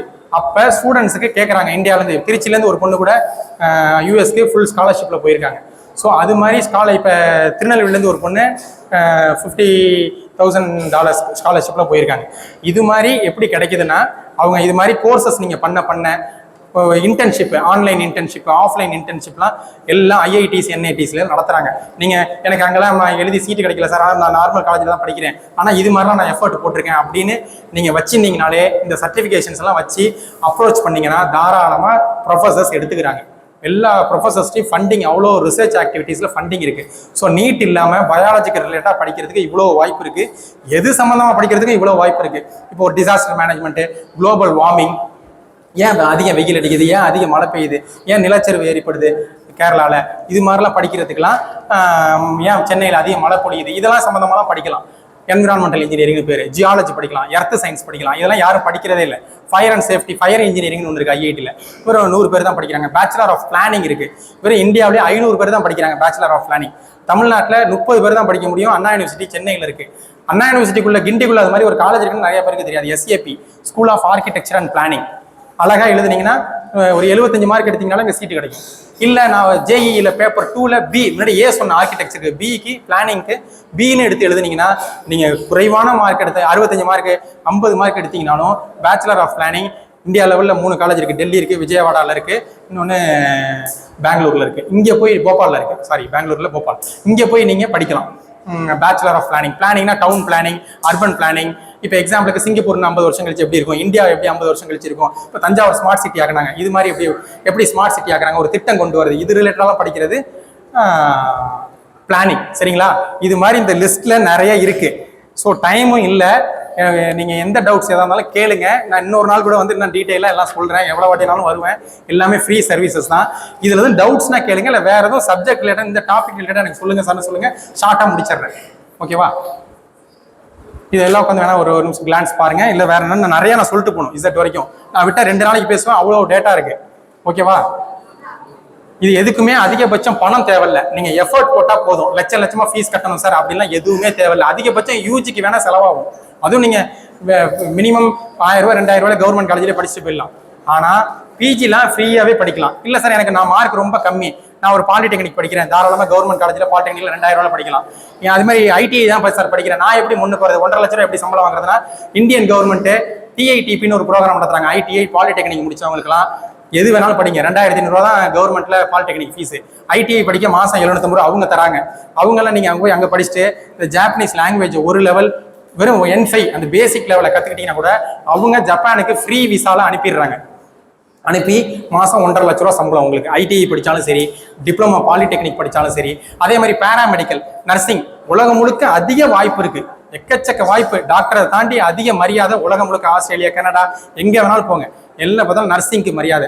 அதே மாதிரி பேராமெடிக்கல் டிப்ளமா கோர்சஸ்னு ஒவ்வொரு மெடிக்கல் காலேஜ்லையும் இருக்கு. வெறும் 1500 ரூபா தான் ஃபீஸ். ஈஸியாக சீட்டு கிடைக்கும். எனக்கு டிகிரி சீட்டு கிடைக்கல சார், நர்சிங் பிரைவேட் காலேஜில் போனால் 1.5 லட்சம் 2 லட்சம் கேட்குறாங்க. டிப்ளமா பேராமெடிக்கல் வருஷத்துக்கு 1500 ரூபா செலவில் மெடிக்கல் காலேஜஸில் படிக்கலாம். இது மாதிரி மிக மினிமம் செலவில் நிறைய படிப்புகள் இருக்கு. நீங்கள் எதுவும் டவுட்ஸ்னா கேட்டுங்க. இப்போ கண்டிப்பாக என் நம்பர் கொடுங்க சார். சார் என் நம்பரை குறிச்சிங்க 807. Okay sir, 807-2000-757 807-2000-30757. பேரு ராஜ்குமார், VS ராஜ்குமார். சரிங்களா? இது முழுக்க முழுக்க எல்லாமே இலவச சேவை தான். சொல்லுங்க சார். 807-827-230-000-757. ஈஸியா ஞாபகம் வச்சுக்கலாம்.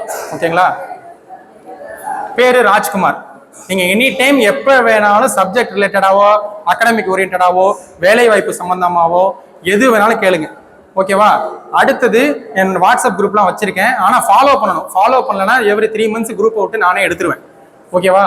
ஃபாலோ பண்றதை நான் கரெக்டாக ஃபாலோ பண்றேன் சார் அப்படின்னா அந்த குரூப்லையும் ஜாயின் பண்ணிங்க. தனித்தனி குரூப்பாக வச்சிருப்பேன். நான் ஆல்ரெடி ரொம்ப ஃபில்னஸ் ஸ்கூல் வாசல்ல கூட மன்னார்குடியை சேர்ந்தவங்க தான் துணி வியாபாரம் பண்ணுவாங்க. துணி ஃபில்னஸ் ஸ்கூல் வாசல்ல தான் சார் போட்டு வித்துக்கிட்டு இருக்கேன் அப்படின்னாங்க. அந்த ஸ்டூடெண்ட்டை 4 வருஷத்துக்கு முன்னாடி அழகப்பா செட்டியாரில் 8500 ரூபா ஃபீஸ்ல இன்ஜினியரிங் 8500 தான் ஃபீஸ் கவர்மெண்ட் காலேஜில். அண்ணா யூனிவர்சிட்டியில் வருஷத்துக்கு 25000 தான் ஃபீஸ். ஸோ இது மாதிரிலாம் மினிமம் செலவில் படிக்கலாம். அந்த பையனை சேர்த்து விட்டேன். அந்த பையன் இப்போ 4வது வருஷம் PwCன்னு உலகத்தில் top 4 companies, Price Waters Coopers big 4 companies கூகுளில் இல்லை சாட் ஜிபிடியில் போடுங்க வரும். KPMG, EY, அடுத்தது PwC, இன்னொன்று டெலாய்ட். இது 4 தான் பிக் 4 கன்சல்டன்ட், பிசினஸ் கன்சல்டன்ட் கம்பெனிஸ், ஃபினான்ஸ் ஆடிட்டிங் கம்பெனிஸ்லாம். அந்த பையனுக்கு அதில் வேலை கிடைச்சிருக்கு. அவன் போயிட்டான். அவன் வந்து இங்கே தான் படித்தான். ஃபில்லியர் ஸ்கூல் வாசலில் அவங்க அப்பா அம்மா துணி வியாபாரம் பண்ணுவேன்னு சொல்லுவாங்க. இப்போ பெங்களூரில் ஃப்ளைட்டில் டிக்கெட் போட்டு கம்பெனிக்காரன் அழைச்சிட்டு போயிட்டான். போய் 1 வாரம் தான் ஆகுது. பேர் ஜீவானந்தம். நீங்கள் வேணால் விசாரிச்சிங்க போய். சரிங்களா? இது மாதிரி நிறைய டேட்டா என்கிட்ட சொன்னா நிறைய இருக்கு. இது மாதிரி இப்போ ஃப்ரீயாக மினிமம் செலவில் படித்தது. உங்களுக்கு ரிலேட்டட் டவுட்ஸ்லாம் கேட்டுங்க.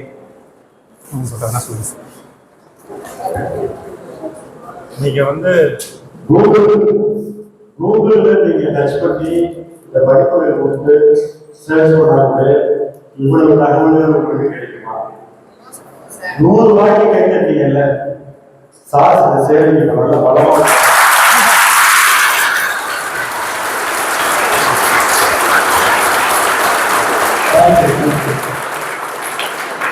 இந்த கொஸ்டின் 3 கேள்வி கேட்க போறேன். சரியா பதில் சொல்லுகிறவர்களுக்கு 3 பரிசு. ஆனா இப்ப நான் எதுவும் வாங்கிட்டு வரல. உங்க எல்லாரையுமே நான் மறுபடியும் சந்திப்பேன். நிறைய பேர் பள்ளியை சந்திக்க வாய்ப்பு உண்டு, நிறைய பேர் ஆலயத்தை சந்திக்க வாய்ப்பு உண்டு. அதாவது புதிதானவர்கள் யாரும் கிடையாது, பரிசல் அவங்க சேர்த்து சார் பேசுவாங்க. Okay sir. ஒரு ஓஷன், ஒரு கடல் மாதிரி தெரிந்தது தெரியாது, தெரியாத உலக அளவு சொல்லுவாங்க. ஓஷன் சொல்லுவாங்க. ஆனா அது உண்மையிலே கடல் அளவு விஷயங்கள் தெரிஞ்சிருக்கிறாரு. வந்தோம், அப்பாயின்மெண்ட் அது வாங்கிட்டு போகலாம் அப்படின்னு வந்த அநேகருக்கு அவர் சொன்ன முதல் செக் என்னன்னு கேட்டீங்கன்னா, ஒரு முயற்சி எடுக்க சொன்னார். ஒரு முக்கியமான ஒரு பயிற்சியை எடுக்க சொன்னார். குறிப்பிட்ட மணி நேரங்களை செலவிட சொன்னார். என்ன மணி நேரங்கள், எத்தனை மணி நேரங்கள் செலவிட சொன்னார்? எனக்கு 2 மணி நேரமா? ஒரு நாளைக்கு 2 மணி நேரம் சொல்றாரா? அது என்னுடைய கேள்வி கிடையாது. ஒட்டுமொத்தமாக இத்தனை மணி நேரம் நீ செலவழித்தீங்கன்னா வேலை வாய்ப்பு செலவழிக்க சொன்னார். நிறைய பேர் 10,000 சொல்றீங்க. அந்த கேள்வி நான் நிறைய கேள்வி கேட்கிறேன். நல்லா பாத்துங்க. வந்தோம், ஏதோ ஐடியா கொடுப்பாங்க, ஐடியா வச்சிருமா அப்படின்னு கிடையாது வச்சிருக்காரு. ஒரு நாளைக்கு 2 மணி நேரம் நீ செலவு செய்தாதான் அதை அடைய முடியும் அப்படிங்கிறது ஃபர்ஸ்ட் பாயிண்ட். நான் வந்திருந்தேன், எல்லாம் எளிமையா கிடைச்சிடணும். ஒட்டுமொத்த தமிழக மக்கள், இந்திய மக்கள் வரி பணத்துல அநேக சலுகைகளை நமது அரசாங்கம் நமக்கு செஞ்சுட்டு இருக்கு, கல்வி நடத்தி கொண்டிருக்கிறது. அதே மாதிரி எனக்கு வேலை கிடைக்கவும் நினைக்கிறார். 10,000 மணி நேரம் உழைக்க வேண்டும். இன்னைக்கு முன்னாடி ஆசிரியர் நான் விளையாட்டு இருக்கிறேன்னா, ஆசிரியர் கல்வி தேர்வுல ஒரு தேர்வு நான் கிளியர் பண்ணலன்னா நான் 10 வருட அனுபவம் இந்த பள்ளியில் எனக்கு கிடைச்சதுமான கண்டிப்பா கிடைச்சது. செப்டம்பர் எக்ஸாம் கிளியர் பண்ணனால நான் வேலை இல்லை. நான் அசோசியேட் ப்ரொஃபஸரா தனலட்சுமி யூனிவர்சிட்டி வேலை பார்த்து கொண்டிருக்கிறப்ப லைப்ரரியிலேயே இருப்பேன், படித்துக் கொண்டே என் துணைவியார் நெட்டும் முடிச்சிருக்காங்க, நெட்டும் முடிச்சிருக்காங்க, வேலை கிடையாது. அப்ப எவ்வளவு கடினமான காம்படிட்டிவ் வாங்கணும் பாருங்க. 140 கோடி மக்கள் தொகையோட வாங்கிடுவோம். சார் வந்து 2 விதமான நிறுவனங்கள்ல பணியாற்ற சொன்னாங்க. சரி, படிக்க சொன்னாங்க. எந்த நிறுவனங்கள், எப்படிப்பட்ட நிறுவனங்கள்ல படிக்க சொன்னாங்க? அரசு நிறுவனங்கள், அரசு உதவி நிறுவனங்கள். நல்லா மாற்றி அதுல படித்தால்தான் வேலை வாய்ப்பு. ஒவ்வொரு நேரம் சீனியர் படிச்சு ஒரு ஸ்கூல் நேமோ நேமோ வந்து அப்படின்னா ஸ்கூலை பேசுறது கல்வி உயர்ந்த நிறுவனங்கள்ல ரொம்ப சேரணும். அரசு உதவி நிறுவனங்கள்ல சேர்ந்து சொன்னாங்க. நான் கேள்வி வந்துடுறேன். 2 பதினெட்டு ஒரே கேள்வி. தெரிந்தவங்க கையை கொடுங்க. சரியா சொன்னீங்கன்னா உங்களுக்கு பரிசு உண்டு. சராசரி இந்தியனுடைய வயது என்ன? சராசரி ஜப்பானியனுடைய வயது இந்த வயது 29 இந்தியனுடைய சராசரி இந்தியனுடைய வயது 29. 40 கிட்டத்தட்ட சொல்லுங்க. 28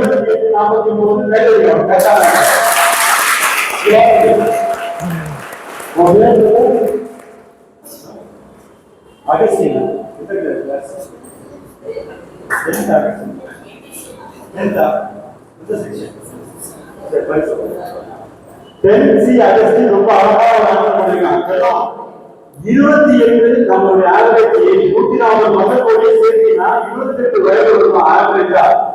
அப்போ போட்டியும் பலமானதுங்கிறத நீ புரிஞ்சுக்கணும். போட்டியும் பலமானதுங்கிறத நீ புரிஞ்சுக்கணும். அழகா கவனிச்சுக்கலாம். தப்பு நினைச்சான். ஜப்பானியர்கள் வந்து 49 சராசரி வயது, இந்தியர்கள் 28 வயது ஆவரேஜ் ஏஜா இருக்கிறாங்கன்னு சொல்லி அழகா சொல்லிடலாம். அகசின் முதல் பரிசை பெற்றுள்ளான்.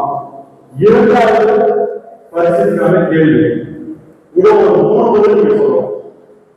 நம்மளுடைய இன்றைய நிகழ்வுடைய போக்கஸ் அதுதான். நீட்டு நீட்டு நீட்டு படுகொலை செய்யப்படுகிறார்கள் பிள்ளைகள். அவ போயிட்டாங்க அப்படின்னு 2 வருஷம் 3 வருஷம் 5 வருஷம் 10 வருஷம் பிள்ளைகள் கிடையாதுப்பா. உனக்கு தெரிஞ்சது நீட்டு தேர்வு கிடையாது. மேத்ஸ் பயாலஜி படித்தவர்களுக்கு வேலை நல்ல உயர்கல்வி பெறுவதற்கு எத்தனை நுழைவுத் தேர்வுகள் உண்டு? கம்ப்யூட்டர் சயின்ஸ் பிசிக்ஸ் கெமிஸ்ட்ரி படித்த 16 மாணவர்களுக்கு எத்தனை நுழைவுத் தேர்வு உண்டு? நான் காமர்ஸ் அக்கௌண்டன்சி படிச்சிருக்கேன் சார். சார் காமர்ஸ் அக்கௌண்டன்சி சாதாரண வச்சிருக்கீங்க ஐயா. மன்மோகன் சிங் மாநில ஐநா மன்ற எழுதிலிருந்து கைத்தறியது இன்று ஏழாவது கொண்டிருக்கிறார். இந்தியாவை பார்த்து ஐநா எழுதிலிருந்து கைத்தறியவர் மன்மோகன் சிங் ஐயா. அவர் படித்தது எக்கனாமிக்ஸ். அந்த எக்கனாமிக்ஸ்ல படித்து மிகப்பெரிய படிப்பை படிக்கக்கூடிய வேலை எடுத்துக்க முடியும். அதுக்கு எத்தனை நுழைவுத் உண்டு? இந்த 3 கேள்விக்கு பரிசு உண்டு. அப்ப கை சொல்லிருக்கோம். மேத்ஸ் பயாலஜி படிச்சா நல்ல நீங்க மசூர் படிச்சிருக்கோம். யாரும் பாருங்க நீ கீழே உட்கார்ந்துருக்காரு. இந்த நம்பர் கொடுத்தாங்க சார், வாட்ஸ்அப் உள்ள சேர்ப்பாங்க. அத்தனை நுழைவுத் தேர்வு தகவல்களும் உங்களுக்கு பகிரப்படும். அதை எப்படி படிக்கணும், என்ன படிக்கணும், டிசிப்ளினா ரெஸ்பெக்ட்ஃபுல்லா சார கான்டாக்ட் பண்ணி அந்த நுழைவுத் தேர்வு நம்ம படிக்க முடிச்சு பாருங்க. எப்போது சரியான computer science 65 very good. Commerce 40 excel பாவம் பேசுறதுக்காக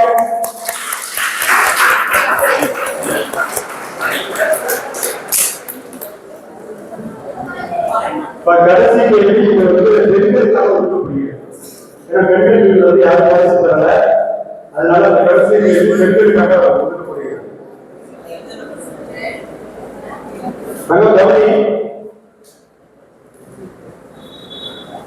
பெரும்பாலும் கிளாஸுக்கே வராம 20 வருஷமா நாங்க கிளாஸுக்கு வீட்டுக்கே வீட்டு உட்கார வச்சு டீச்சர்ஸ் பார்த்து, கிளாஸஸ் பார்த்து, ஹெட் மாஸ்டர் பார்த்து, பிஇடிஸ் பார்த்து, வாடகை பார்த்து நீ ரொம்ப வெள்ளப்போ படிக்கிற சார். அருமையான ஒரு விஷயத்தை சொன்னாங்க.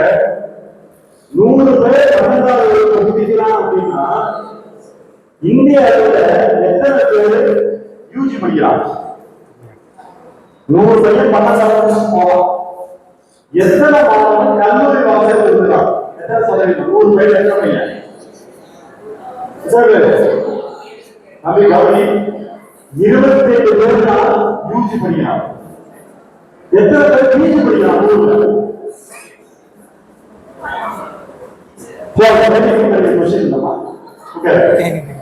பிஜி 17 பேர் தான் படிக்கிறாங்க.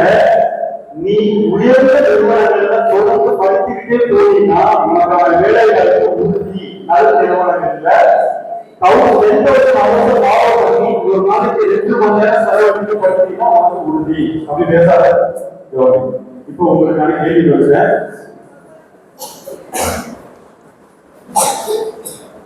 எத்தனை எக்ஸாம் எதிர்பார்க்க சொன்னாங்க? கேள்வி எத்தனை எக்ஸாம் எதிர்பார்க்க சொன்னாங்க? 20 எதிர்பார்க்க சொல்லியிருக்காரு. இப்ப இறுதி கேள்வி. Financial headquarters of the world எது? லட்சம் ஆன்சர் சொல்லுங்க. லக்சம்பர்க் அப்படிங்கிற ஒரு நாடு, அதுதான் வந்து financial headquarters of the total answer.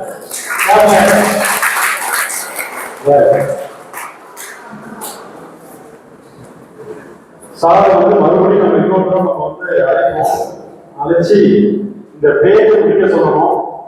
இந்த பேஜை முடிக்கணும்னா அவர் சொல்றது 2 நாள் ஆகும். அட்லீஸ்ட் சார் ஒரு நாளையாவது நீங்க முடிச்சு கொடுங்க. அதை நாங்கள் வந்து 15 ஊழியர்கள் முயற்சி அதை வந்து நாங்கள் ரெக்கார்ட் பண்ணி உலகத்திற்கு கொண்டு போய் சேர்க்கணும் அப்படிங்கிறத என்னுடைய ஆசை. இப்ப சார் பேசுறதுல நிறைய பாயிண்ட்ஸ் மிஸ் பண்ணிருப்பேன். இதெல்லாம் என்னுடைய யூடியூப் சேனல்ல எனது பெயர் ஷீ சாம்சன் வாடிப்பை டைப் பண்ணினா அந்த சேனல்ல இதுக்கு நான் அப்லோட் பண்ணிருப்பேன். நீ அதோட ஃபியூச்சர் ரெஃபரன்ஸ்க்கு நீ அதை வச்சுக்கலாம். சரியா சார்? ரொம்ப நன்றி சார். மிகப்பெரிய சேவை. தேங்க்யூ. நமது ஆலயத்தினுடைய செயலாளர் இளங்கோன் ஐயா நிறைவு the 2 points சொல்லிருக்கேன். அதற்கு முன்பாக சார் பாயிண்ட் சொல்லுவாங்க டீ குடிச்சிட்டு கேட்டு ஸ்டூடெண்ட்ஸ் அண்ட் பேரண்ட்ஸ் இதில் நிறைய நான் இன்னும் ஆரம்பிக்கவே இல்லை, ஜஸ்ட் இப்போ தான் ஒரு புள்ளி வச்சிருக்கேன். இன்னும் கோலமே போடணும், பட் டைம் இல்லாதனால போயிடுறேன். நீங்கள் எந்த டவுட்ஸ் எதாக இருந்தாலும் கேளுங்க, இல்லை ஒரு குரூப்பாக ஒரு 10 பேர் 20 பேர் உங்கள் ஃப்ரீ டைமில் தஞ்சாவூர் வரணும் வாங்க, சண்டேஸில் வீட்லேயே மாடியில் வச்சு கூட சொல்லித்தரேன், இல்லை இங்கே வந்தனால நான் பண்ணுறேன் அரேஞ்ச்மெண்ட் தான் ஒன்று. இன்னொன்று வாய்ப்பை எல்லாம் தெரிஞ்சுக்க, மிகச்சிறந்த இன்ஸ்டிடியூஷன்லாம் உலகம் முழுக்க இருக்குது, இந்தியாவில் அவ்வளோ இருக்குது சார். என்ட்ரன்ஸ் சார், ஆமாம் ஆமாம் ஆமாம் சார், சொல்கிறேன் சொல்லிடுறேன். சார் கேட்குற கொஸ்டின் வந்து என்ட்ரன்ஸ் எக்ஸாம். பொதுவாக நம்ம எல்லாமே இப்பயும் எவ்வளோ பெரிய பேரண்ட்ஸாக இருக்கட்டும் பண்ணுற மிகப்பெரிய தப்பு, இல்லை நம்ம என்னதான் விஷயமே தெரிஞ்சுக்கிட்டாலும் ரிசல்ட் வந்தோன்னு பார்த்துப்போம் அப்படின்னு தான் சொல்லுவாங்க. ஆனால் எப்பயுமே இந்தியா லெவலில் உள்ள என்ட்ரன்ஸ் எக்ஸாம்ஸ் எல்லாம் ஜூலைலேருந்து ஆரம்பித்தோம். நீங்கள் எப்போ +2 என்ட்ரி ஆகிறீங்களோ அப்ளிகேஷன் ஜூனில் என்ட்ரி ஆவீங்க, ஜூலைலேருந்து அப்ளிகேஷன் வர ஆரம்பிச்சிடும்.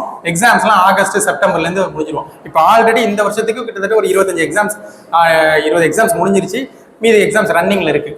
ஓகேங்களா? அதில் மிகச்சிறந்த பொசிஷன்ஸ்லாம் நான் நிறைய சொல்லலை. அதனால் இந்த என்ட்ரன்ஸ்லாம் நீங்கள் எப்படி தெரிஞ்சுக்கணும்னா சார், ஒன்று இது மாதிரி யாராச்சும் ஒருத்தர் உங்களை கைட் பண்ணணும், அப்படி இல்லைன்னா ஒவ்வொரு இன்ஸ்டியூஷனாக நீங்கள் தான் சர்ச் பண்ணி அந்தந்த வெப்சைட்டை போய் பார்க்கணும். இப்போ என்டிஏ எத்தனை எக்ஸாம்ஸ் நடத்துது, யூபிஎஸ்சி இப்போ என்டிஏன்னு நான் சொன்னேன், நேஷனல் டிஃபென்ஸ் அகாடமி, அது யூபிஎஸ்சி நடத்துகிற எக்ஸாம். யூபிஎஸ்சி நடத்துறது நமக்கு ஐஏஎஸ் ஐபிஎஸ் மட்டும் தான் தெரியும், இது தெரியாது. இது மாதிரி ஒவ்வொரு வெப்சைட்டை போய் பார்த்தா தான் சார் தெரியும். இதுக்குன்னு சென்ட்ரலைஸ்டு வெப்சைட் ஒன்றும் இல்லை. ஆனால் தமிழ்நாடு கவர்மெண்ட்ஸில் நான் முதல்வன் போர்ட்டல் இருக்கும், அதில் போயிட்டீங்கன்னா ஒரு லிஸ்ட் ஆஃப் எக்ஸாம்ஸ், ஒரு 20 எக்ஸாம்ஸ் லிஸ்ட் கொடுத்துருப்பாங்க, அதையும் போய் பாருங்க. ப்ளஸ் அது வந்து அப்டேட்டடாக இல்லைன்னா அந்த வெப்சைட் லிங்க் எடுத்து புது ஃப்ரெஷ் வெப்சைட்டுக்கு போங்க. இப்போ ஓப்பன் ஆயிருக்கா என்ன நீங்கள் தான் பார்த்து நீங்கள் தான் அப்ளை பண்ணி எல்லாம் பண்ணணும். அது வந்து ஜூன் ஜூலைலேருந்து ஆரம்பிச்சிடும். இன்னொன்று மிகச்சிறந்த ஆப்ஷன்ஸ்லாம், இப்போ எக்ஸாம்பிளுக்கு ரிசர்வ் பேங்க் ஆஃப் இந்தியாவில் இன்ஸ்டியூஷன் இருக்குது, நம்ம போய் படிக்கலாம், அது யாருக்கும் தெரியாது. இந்தியன் ரயில்வேஸில் இன்ஸ்டியூஷன் இருக்குது, அது யாருக்கும் தெரியாது. அதே மாதிரி நெய்வேலி லிக்னைட் கார்பரேஷனில் இன்ஸ்டியூஷன் இருக்குது, அது யாருக்கும் தெரியாது. பவர் ஃபைனான்ஸ் கார்பரேஷனில் இன்ஸ்டியூஷன் இருக்குது, அது யாருக்கும் தெரியாது. இது மாதிரி நம்ம இன்சூரன்ஸ் எல்ஐசி, எல்லாருக்கும் எல்ஐசி தெரியும், ஆனால் LIC, national India insurance, oriental insurance, இது மாதிரி கவர்மெண்ட் இன்ஸ்டியூஷன்லாம் சேர்ந்து வேர்ல்டில் top class NIA national insurance அகாடமின்னு ஒரு இன்ஸ்டியூஷன் பூனேல இருக்குது, அது யாருக்கும் தெரியாது. இதெல்லாம் இங்கெல்லாம் படித்தோம்னா மிகச்சிறந்த லட்சங்கள் சம்பளத்தில் வேலைக்கு போகலாம். 100% பிளேஸ்மெண்ட். நீங்கள் கேட்குறீங்க பாருங்க, அந்த வெளி காலேஜ்லாம் போய் பிளேஸ்மெண்ட், அது போய் இங்கே கேட்கணும், இங்கே போய் டேட்டாவை எடுத்து பார்க்கணும். அதே மாதிரி ரிசர்வ் பேங்க்ல NIBM, national institute of banking management அப்படின்னு ஒரு இன்ஸ்டியூஷன் இருக்கு. அது மாதிரி IDRBT அப்படின்னு ஒரு பேங்கிங் இன்ஸ்டியூஷன், பேங்கிங் டெக்னாலஜி. இப்போ லேட்டஸ்ட்டாக மொபைல் ஆப்பு, ஒரு ATM வந்ததுலேருந்து ஆரம்பிச்சு, டெபிட் கார்டில் ஆரம்பிச்சு, லேட்டஸ்ட் டெக்னாலஜி, SMS வரதுலேருந்து, இந்த ஃப்ராட்லண்ட் மெசேஜஸ் எல்லாத்துக்கும் ஒரு டெக்னாலஜி வருதுன்னா இதுக்கெல்லாம் அவங்க ஒரு இன்ஸ்டியூஷன் வச்சிருக்காங்க. அங்கே போய் படிச்சு முடிச்சா மட்டும்தான் வேலைக்கு வரலாம். நம்ம எல்லாம் அதிகபட்சம் போய் ஒரு கோச்சிங் எடுத்துட்டு ஒரு பேங்கிங்ல கிளர்க்காக போய் உட்காந்துப்போம் 30,000 சம்பளத்தில், அதுலேயே நம்ம திருப்தி ஆயிடுவோம். நம்ம புள்ள சென்ட்ரல் பேங்க்ல ஒர்க் பண்ணுது, நம்ம புள்ள ஸ்டேட் பேங்க்ல போயிட்டான் அப்படின்னு சொல்லிட்டு. ஆனால் அதில் இது மாதிரிலாம் ஹை பொசிஷனுக்கு போகலான்னா இது மாதிரி இன்ஸ்டியூஷன்ஸ் எல்லாம் போய் படிக்கணும். அதே மாதிரி இந்தியன் ரயில்வேலையும் இன்ஸ்டியூஷன் இருக்கு, அங்கே போய் BSc படிக்கலாம், business analytics, logistics management, supply chain management, BBA supply chain management படிக்கலாம், MBA படிக்கலாம், engineering, civil engineering, chemical engineering, mechanical engineering, இதெல்லாம் வந்து ரயில்வே இந்தியன் கதி சக்தி வித்யாலயா அப்படின்னு குஜராத்தில் இருக்கு, அந்த இன்ஸ்டியூஷனில் போய் படிக்கலாம். ஃபுட் டெக்னாலஜிக்கு நியர்பை தஞ்சாவூர்லேயே NIFTEM, national institute of food technology entrepreneurship and management இங்கே இருக்கு, பஞ்சாப்ல இருக்கு. நீங்கள் மார்க் கொஞ்சம் குறைவாக எடுத்தாலும் பஞ்சாப்ல சீட்டு கிடைக்கும், அதான் நம்ம மிகச்சிறந்த கல்லூரி, அங்கெல்லாம் போயிட்டு படிக்கலாம். அதை முடிச்சுட்டு ICT பாம்பேன்னு சென்னை IIT பாம்பேக்குள்ள இருக்கு, இன்ஸ்டியூட் ஆஃப் கெமிக்கல் டெக்னாலஜி, அங்கே போயிட்டு ஃப்ளேவர்ஸ் அண்ட் பெர்ஃப்யூம்ஸ்ன்னு இருக்கு ஒரு படிப்பு. இதெல்லாம் ஏசியாவிலேயே 20 பேர் தான் படிக்கிறாங்க. ஸோ இதெல்லாம் போய் படிக்கலாம். அவன் அக்ரிகல்ச்சர் முடிச்சுட்டு அக்ரி பிசினஸ் மேனேஜ்மெண்ட் படிக்கலாம். இது மாதிரி நிறைய சொல்லிக்கிட்டே போவேன். அது மாதிரி எனக்கு இந்த மேக்ஸ், பிசிக்ஸ், கெமிஸ்ட்ரி எதுவுமே வேணாம்னா ஹோட்டல் மேனேஜ்மெண்ட் மிகச்சிறந்த படிப்பு. நம்ம எல்லாமே ஹோட்டல் மேனேஜ்மெண்ட் தாழ்வாக நினச்சிக்குவோம், ஆனால் அதுக்கு IHMனு ஒரு இன்ஸ்டியூஷன் தமிழ்நாட்டில் சென்னையில் இருக்குது, தரமணியில். இந்தியா முழுக்க 23 IHM இருக்குது. NCHM JEEன்னு என்ட்ரன்ஸ் எழுதணும். படிச்சு முடிச்சாலே 30,000 ரூபா சம்பளத்தில் நான் உடனே வேலைக்கு போகணும் சார் அப்படின்னா அழகாக ஒரு இங்கிலீஷை கற்றுக்கிட்டு NCHMல படிச்சிங்கன்னா 4வது வருஷம் 5வது வருஷம் ஃப்ரான்ஸோ இல்லை கல்ஃப் கண்ட்ரியோ எங்கேயோ போயிடுங்க, 1 லட்சம் 1.5 லட்சம் க்ரூயிஸ் ஷிப்ஸு, இங்கெல்லாம் லட்சக்கணக்கில் சேலரி. சரிங்களா? ஸோ இது மாதிரி வாய்ப்புகள் நிறையா இருக்குது. அது மாதிரி டூரிசம் அண்ட் டெவலப் மேனேஜ்மெண்ட் IITTMனு இருக்குது, Indian institute of tourism and travel management, குவாலியரில், கவுஹாட்டியில் இருக்குது. இங்கெல்லாம் எடுத்திங்கன்னா எனக்கு ஹிஸ்ட்ரியில் ரொம்ப இன்ட்ரெஸ்ட்டு, இல்லை எனக்கு படிக்கவே ஃப்ரீயாக ஜாலியாக படிக்கணும், அது மாதிரி ஸ்டூடெண்ட்ஸ்லாம் சப்போஸ் விரும்பினீங்கன்னா அது மாதிரிலாம் போயிட்டு அந்த என்னன்னா ஒவ்வொரு ஊர்லேயும் கொண்டு போய் வச்சு பாடம் நடத்துவாங்க. இப்போ தஞ்சாவூர் பெரிய கோயில்னா தஞ்சாவூர் கழிச்சிட்டு வாங்க, இங்கே வச்சு பாடம் நடத்துவாங்க. இந்த பிளானிங் சொன்னா பேச்சுலர் ஆஃப் பிளானிங் அது மாதிரி தான். இப்போ ஒரு மெட்ரோ ரயில் ப்ராஜெக்ட் கோயம்புத்தூர் நடக்குதுன்னா அங்கே கொண்டு வச்சு பாடம் நடத்துவாங்க, டெல்லியில் நடக்குதுன்னா அங்கே கொண்டு வச்சு பாடம் நடத்துவாங்க. ஒரு சிலபஸே கிடையாது, இதுதான் சிலபஸ், இதுல தான் கொஸ்டின் வரும். அப்போ பசங்களுக்கு ரொம்ப ஆர்வமாக படிப்பாங்க. அது முடிச்சு எம்பிஏல நீங்கள் ஹாஸ்பிட்டாலிட்டி மேனேஜ்மெண்ட் படிக்கலாம், டூரிசம் மேனேஜ்மெண்ட் படிக்கலாம். இதெல்லாம் உலகத்தில் மிகச்சிறந்த இண்டஸ்ட்ரி. நிறைய நாடு டூரிசத்தை மட்டும் நம்பியே இருக்கு. ஆனால் நம்ம டூரிசத்தை ரொம்ப தாழ்வாக நடப்போம், ஹோட்டல் மேனேஜ்மெண்ட்டை ரொம்ப தாழ்வாக நடப்போம். அதெல்லாம் லட்சங்கள்ல பெரிய பெரிய ஆட்கள். இப்போ நம்ம எக்ஸாம்பிளுக்கு இப்போ பத்மஸ்ரீ அவார்டு வாங்கினாரு விஜய் டிவி எல்லாம் வருவார் செஃப் தாம் அவர்கள், அவங்க அது மாதிரி வெங்கடேஷ் பட்டு, இவங்க எல்லாருமே இது மாதிரி டாப் மோஸ்ட் இன்ஸ்டியூஷனில் படித்தவங்க தான். செஃப் தாம் எங்கே படிச்சிருக்காருன்னு பாருங்க, ஐஹெச்எம் சென்னையில் படிச்சிருக்காரு. ஸோ இது மாதிரி எல்லாத்துக்கும் படிப்பு இருக்குது, நீங்கள் எங்கே போய் படிக்கிறீங்க. அதே மாதிரி ஒரு எனக்கு 25 வயசு 30 வயசு அது மாதிரி எனக்கு வேலை கிடைக்கல, நான் ஏதோ ஒரு டிகிரியை முடிச்சிட்டேன் அப்படின்னா அதுக்கு இப்போ ஸ்கில் ரிலேட்டடாக நிறைய கோர்சஸ் இருக்குது. 1 இயர் 1.5 இயர்ஸ் கோர்ஸ் முடிச்சுட்டு இது மாதிரி இந்த ஃபாரின் லாங்குவேஜ் ஏதோ முடிச்சிட்டோம்னா ₹1 செலவு இல்லாமல் நீங்கள் ஃபாரின் கண்ட்ரீஸ்க்கு போயிடலாம் இன்டர்வியூ அட்டன் பண்ணி. சரிங்களா? அதே மாதிரி என்னால் செலவு பண்ண முடியும் சார் அப்படின்னா ஒரு 6 லட்சம் 7 லட்சம் செலவு பண்ண முடியும் அப்படின்னா, ஏதோ ஒரு டிகிரி முடிச்சுட்டு எனக்கு இன்னும் 25 வயசு ஆகிட்டு 28 வயசு ஆகிட்டு வேலை கிடைக்கல, நான் என்ன பண்ணுறது அப்படின்னா ஜப்பான் லாங்குவேஜை ஜப்பான்லேயே போய் படிக்கலாம். விசாக்கு வெறும் ₹500 தான் செலவு, டேரக்டாக கவர்மெண்ட்லேயே நீங்கள் அப்ளை பண்ணலாம், நல்ல ஏஜென்ட் அதெல்லாம் யாரும் தேவையில்லை. அப்படின்னா அந்த ₹6 லட்ச ஃபீஸுங்கிறது அங்கே படிக்கிற ஜப்பான் ஸ்கூலுக்கு. ஸோ இங்கேருந்து நீங்கள் ஸ்கூலை சர்ச் பண்ணி அங்கே போய் 2 வருஷம் விசா தருவாங்க. அங்கேருந்து ஜாப்பனீஸ் லாங்குவேஜை படிச்சுக்கிட்டு அங்கேயே பார்ட் டைம் ஜாப் வர மாதத்துக்கு ₹1.5 லட்சம் சம்பாதிக்கலாம். நீங்களே உங்களுடைய எக்ஸ்பென்ஸை பார்த்துக்கலாம், தங்குறது சாப்பாடு செலவுலாம் முடிச்சுட்டு 1 இயர் முடிச்சுட்டு நீங்கள் அங்கேயே ஒர்க் பண்ண ஆரம்பிச்சிடலாம். இது மாதிரிலாம் எக்கச்சக்க ஆப்பர்ச்சுனிட்டி எல்லாருக்கும் இருக்குது. நீ மார்க் 10 வாங்க, 20 வாங்க, 50 வாங்க, 100 வாங்க, இல்லை எக்ஸ்ட்ரா கரிக்குலர் ஆக்டிவிட்டீஸில் ஏதோ ஒன்று இரு. ஆனால் நான் முயற்சி செய்ய ரெடி ஏதோ ஒரு ஸ்ட்ரீமில் அப்படின்னா அதுக்கான வழி இருக்குது. நீங்கள் வேறு எதாவது டவுட்ஸ்னால் கேட்டுது. Okay, thank you. ஒரு சந்தேகம் கேட்டா சார் 3 விளக்கங்கள் கொடுக்குறாங்க. தொடர்ந்து அவங்க வந்து நம்மளுடைய இருப்புகளை நம்மகிட்ட கொடுக்கறதுக்கு முயற்சி எடுத்துட்டே இருக்காங்க. ஜார்ஜ் சார் ஒரு டவுட் கேட்டாங்க, ஐஎல்ஸ் எக்ஸாம் பத்தி சொல்லுவாங்க. ஐஎல்ஸ் எக்ஸாம் சொல்ல சொன்னாங்க. சார் இங்கிலீஷ் டீச்சர் அது நானே சொல்லணும். International English language testing system, IELTS. Testing of English sir foreign language, அதாவது டோஃபல்.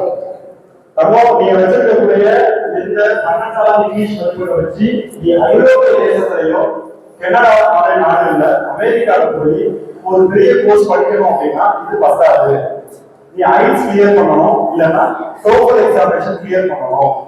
அது லிசனிங்க்கு 10 பாயிண்ட், ஸ்பீக்கிங்க்கு 10 பாயிண்ட், ரீடிங்க்கு 10 பாயிண்ட், ரைட்டிங்க்கு 10, 40 பாயிண்டா வகுப்பாங்க. அதுல அட்லீஸ்ட் 7ஆவது பக்கத்தில் வாங்கினாதான் வெளிநாடுகளில் போய் படிக்க முடியும். அதனால இப்படி ஒரு தேர்வு இருக்கு. அதுக்காக சேர்ந்து என்ன பண்ணணும், முயற்சி பண்ணணும். சாதனைகளை நான் விளக்கம் கொடுத்தேன். இப்ப நன்றி உரை வேற சந்தேகம் இருக்குங்களா? சரி, நன்றி உரை கொடுக்க நேரம். இதை பத்தி சொன்ன உடனே சந்தோஷமா செய்யணுமா இதான் வந்து நமது ஆயிரம் சொன்ன வார்த்தை. ஆயிரத்துக்கு நாம் வந்து நன்றி சொல்கிறோம். உடனடியாக செயலாளரும் பெண்கள் மாணவர் விடுதி காப்பாளரும் பிள்ளை பற்றி தமிழாசிரியர் இருக்கிறவரை இவ்வளவு சேர்ந்ததுனால இப்பேற்பட்ட ஒரு கூடுகையை நம்மளால எளிமையா கூட முடிஞ்சிருச்சு. செயலாளர் ஐயா அவர்களுக்கு நன்றி சொல்கிறோம். அடுத்ததாக பிரஷர் சார் போன் பண்ண நல்லா செய்யுங்க, சிறப்பாக கொடுத்து என்னால் வர முடியல அப்படின்னு சொன்னாங்க. அவங்களுக்கு நான் நன்றி சொல்லிக்கிறேன். அடுத்ததாக நம்மளுடைய அமலதாசன் மாணவர்களுடைய காப்பாளர் தேவராஜ் ரொம்ப இருக்கும் இணை காப்பாளர்கள் நன்றி சொன்னா அவங்க பிள்ளைகளை வந்து அனுப்பி வச்சாங்க. பெற்றோர்கள் அநேகம் வந்திருக்கீங்க, தொலைபேசியில கூப்பிட்டப்ப அதெல்லாம் உடனடியாக ரெஸ்பாண்ட் பண்ணி வந்திருக்கீங்க. எல்லாருக்கும் நன்றி. கண்டிப்பாக இந்த பயனுள்ளதா இருக்கும் நம்ம நம்புறோம். பாடல் தொடங்கிய மேல் வாய்ஸ் ஜெபித்து தொடங்கிய மாதிரி நன்றி சொல்றோம். இன்னும் கூட ஒரே பர்சனா நான் வந்து லீட் பண்ணிட்டு இருக்கேன் லைன்ஸ் கம்ப்ளீட்டா இந்த பொருட்கள் மாத்திரம் இருக்கணும். எல்லாம் இருந்தா முழுமையா செலவு பண்ணாரு. ஒரு குறிப்பிட்ட அளவு நிதியை நம்ம சேர்த்து வைத்திருந்ததுனால ஆலயங்களை நம்ம பெரிய அளவுல எதுவுமே நம்ம கேட்காம முழுமையாக வாலிபர்களுக்கு நிதியை கொண்டு ஒரு மிகப்பெரிய ஒரு நிகழ்ச்சி நடத்த முடிஞ்சது. பிஸ்கெட்டா நம்ம வாங்கறதா இருக்கோம், அதையுமே செயலாளர் தான் வந்து சொன்னாரு. ஆனா ரொம்ப ஆர்வமா இருந்துருக்காங்க. நம்ம வந்து இன்னும் கொஞ்சம் பந்து இருக்கு. நான் டீயை வாங்கி வந்தது கார எடுத்துக்கிட்டு சிங்கிள் ஹேண்டா டீயை வாங்கி வந்து நீங்க உங்களுக்கு அதை கொடுக்கறதுக்கு முயற்சி இல்லை. தம்பி செயலாளர் பெருசு நன்றி சொல்லுறேன். இன்னும் கூட சார கௌரவித்த செயல் தம்பி ஜோசப் நன்றி சொல்லுறேன். வாலிபர் இருக்கிற ஈடுபாடு நன்றி சொல்லுறேன். இன்னும் பெரியவர்கள்லாம் முன்னாள் செயல் எல்லாம் வந்திருக்கீங்க. எல்லாரையும் இந்த நிகழ்ச்சி சாட்டிஸ்ஃபை பண்ணணும்னு சொல்லி நான் நம்புறேன். யார் விடப்பட்டு தான் மன்னித்துக் கொள்ளும். அனைவருக்கும் நன்றி. இறுதி செயலாளர் நிகழ்ச்சி நடைபெறும். தஞ்சாவூர் திருச்சி வரைக்கும் போயிருந்தேன். சரி சரி. அன்புக்குரியவர்களே, சொந்த அலுவல் காரணமாக வெளியூர் சென்றுவிட்டு பிரச்சனைலாம் வருகிறது. நான் கேட்ட அந்த சில மணித்துளிகளிலே அந்த சகோதரர்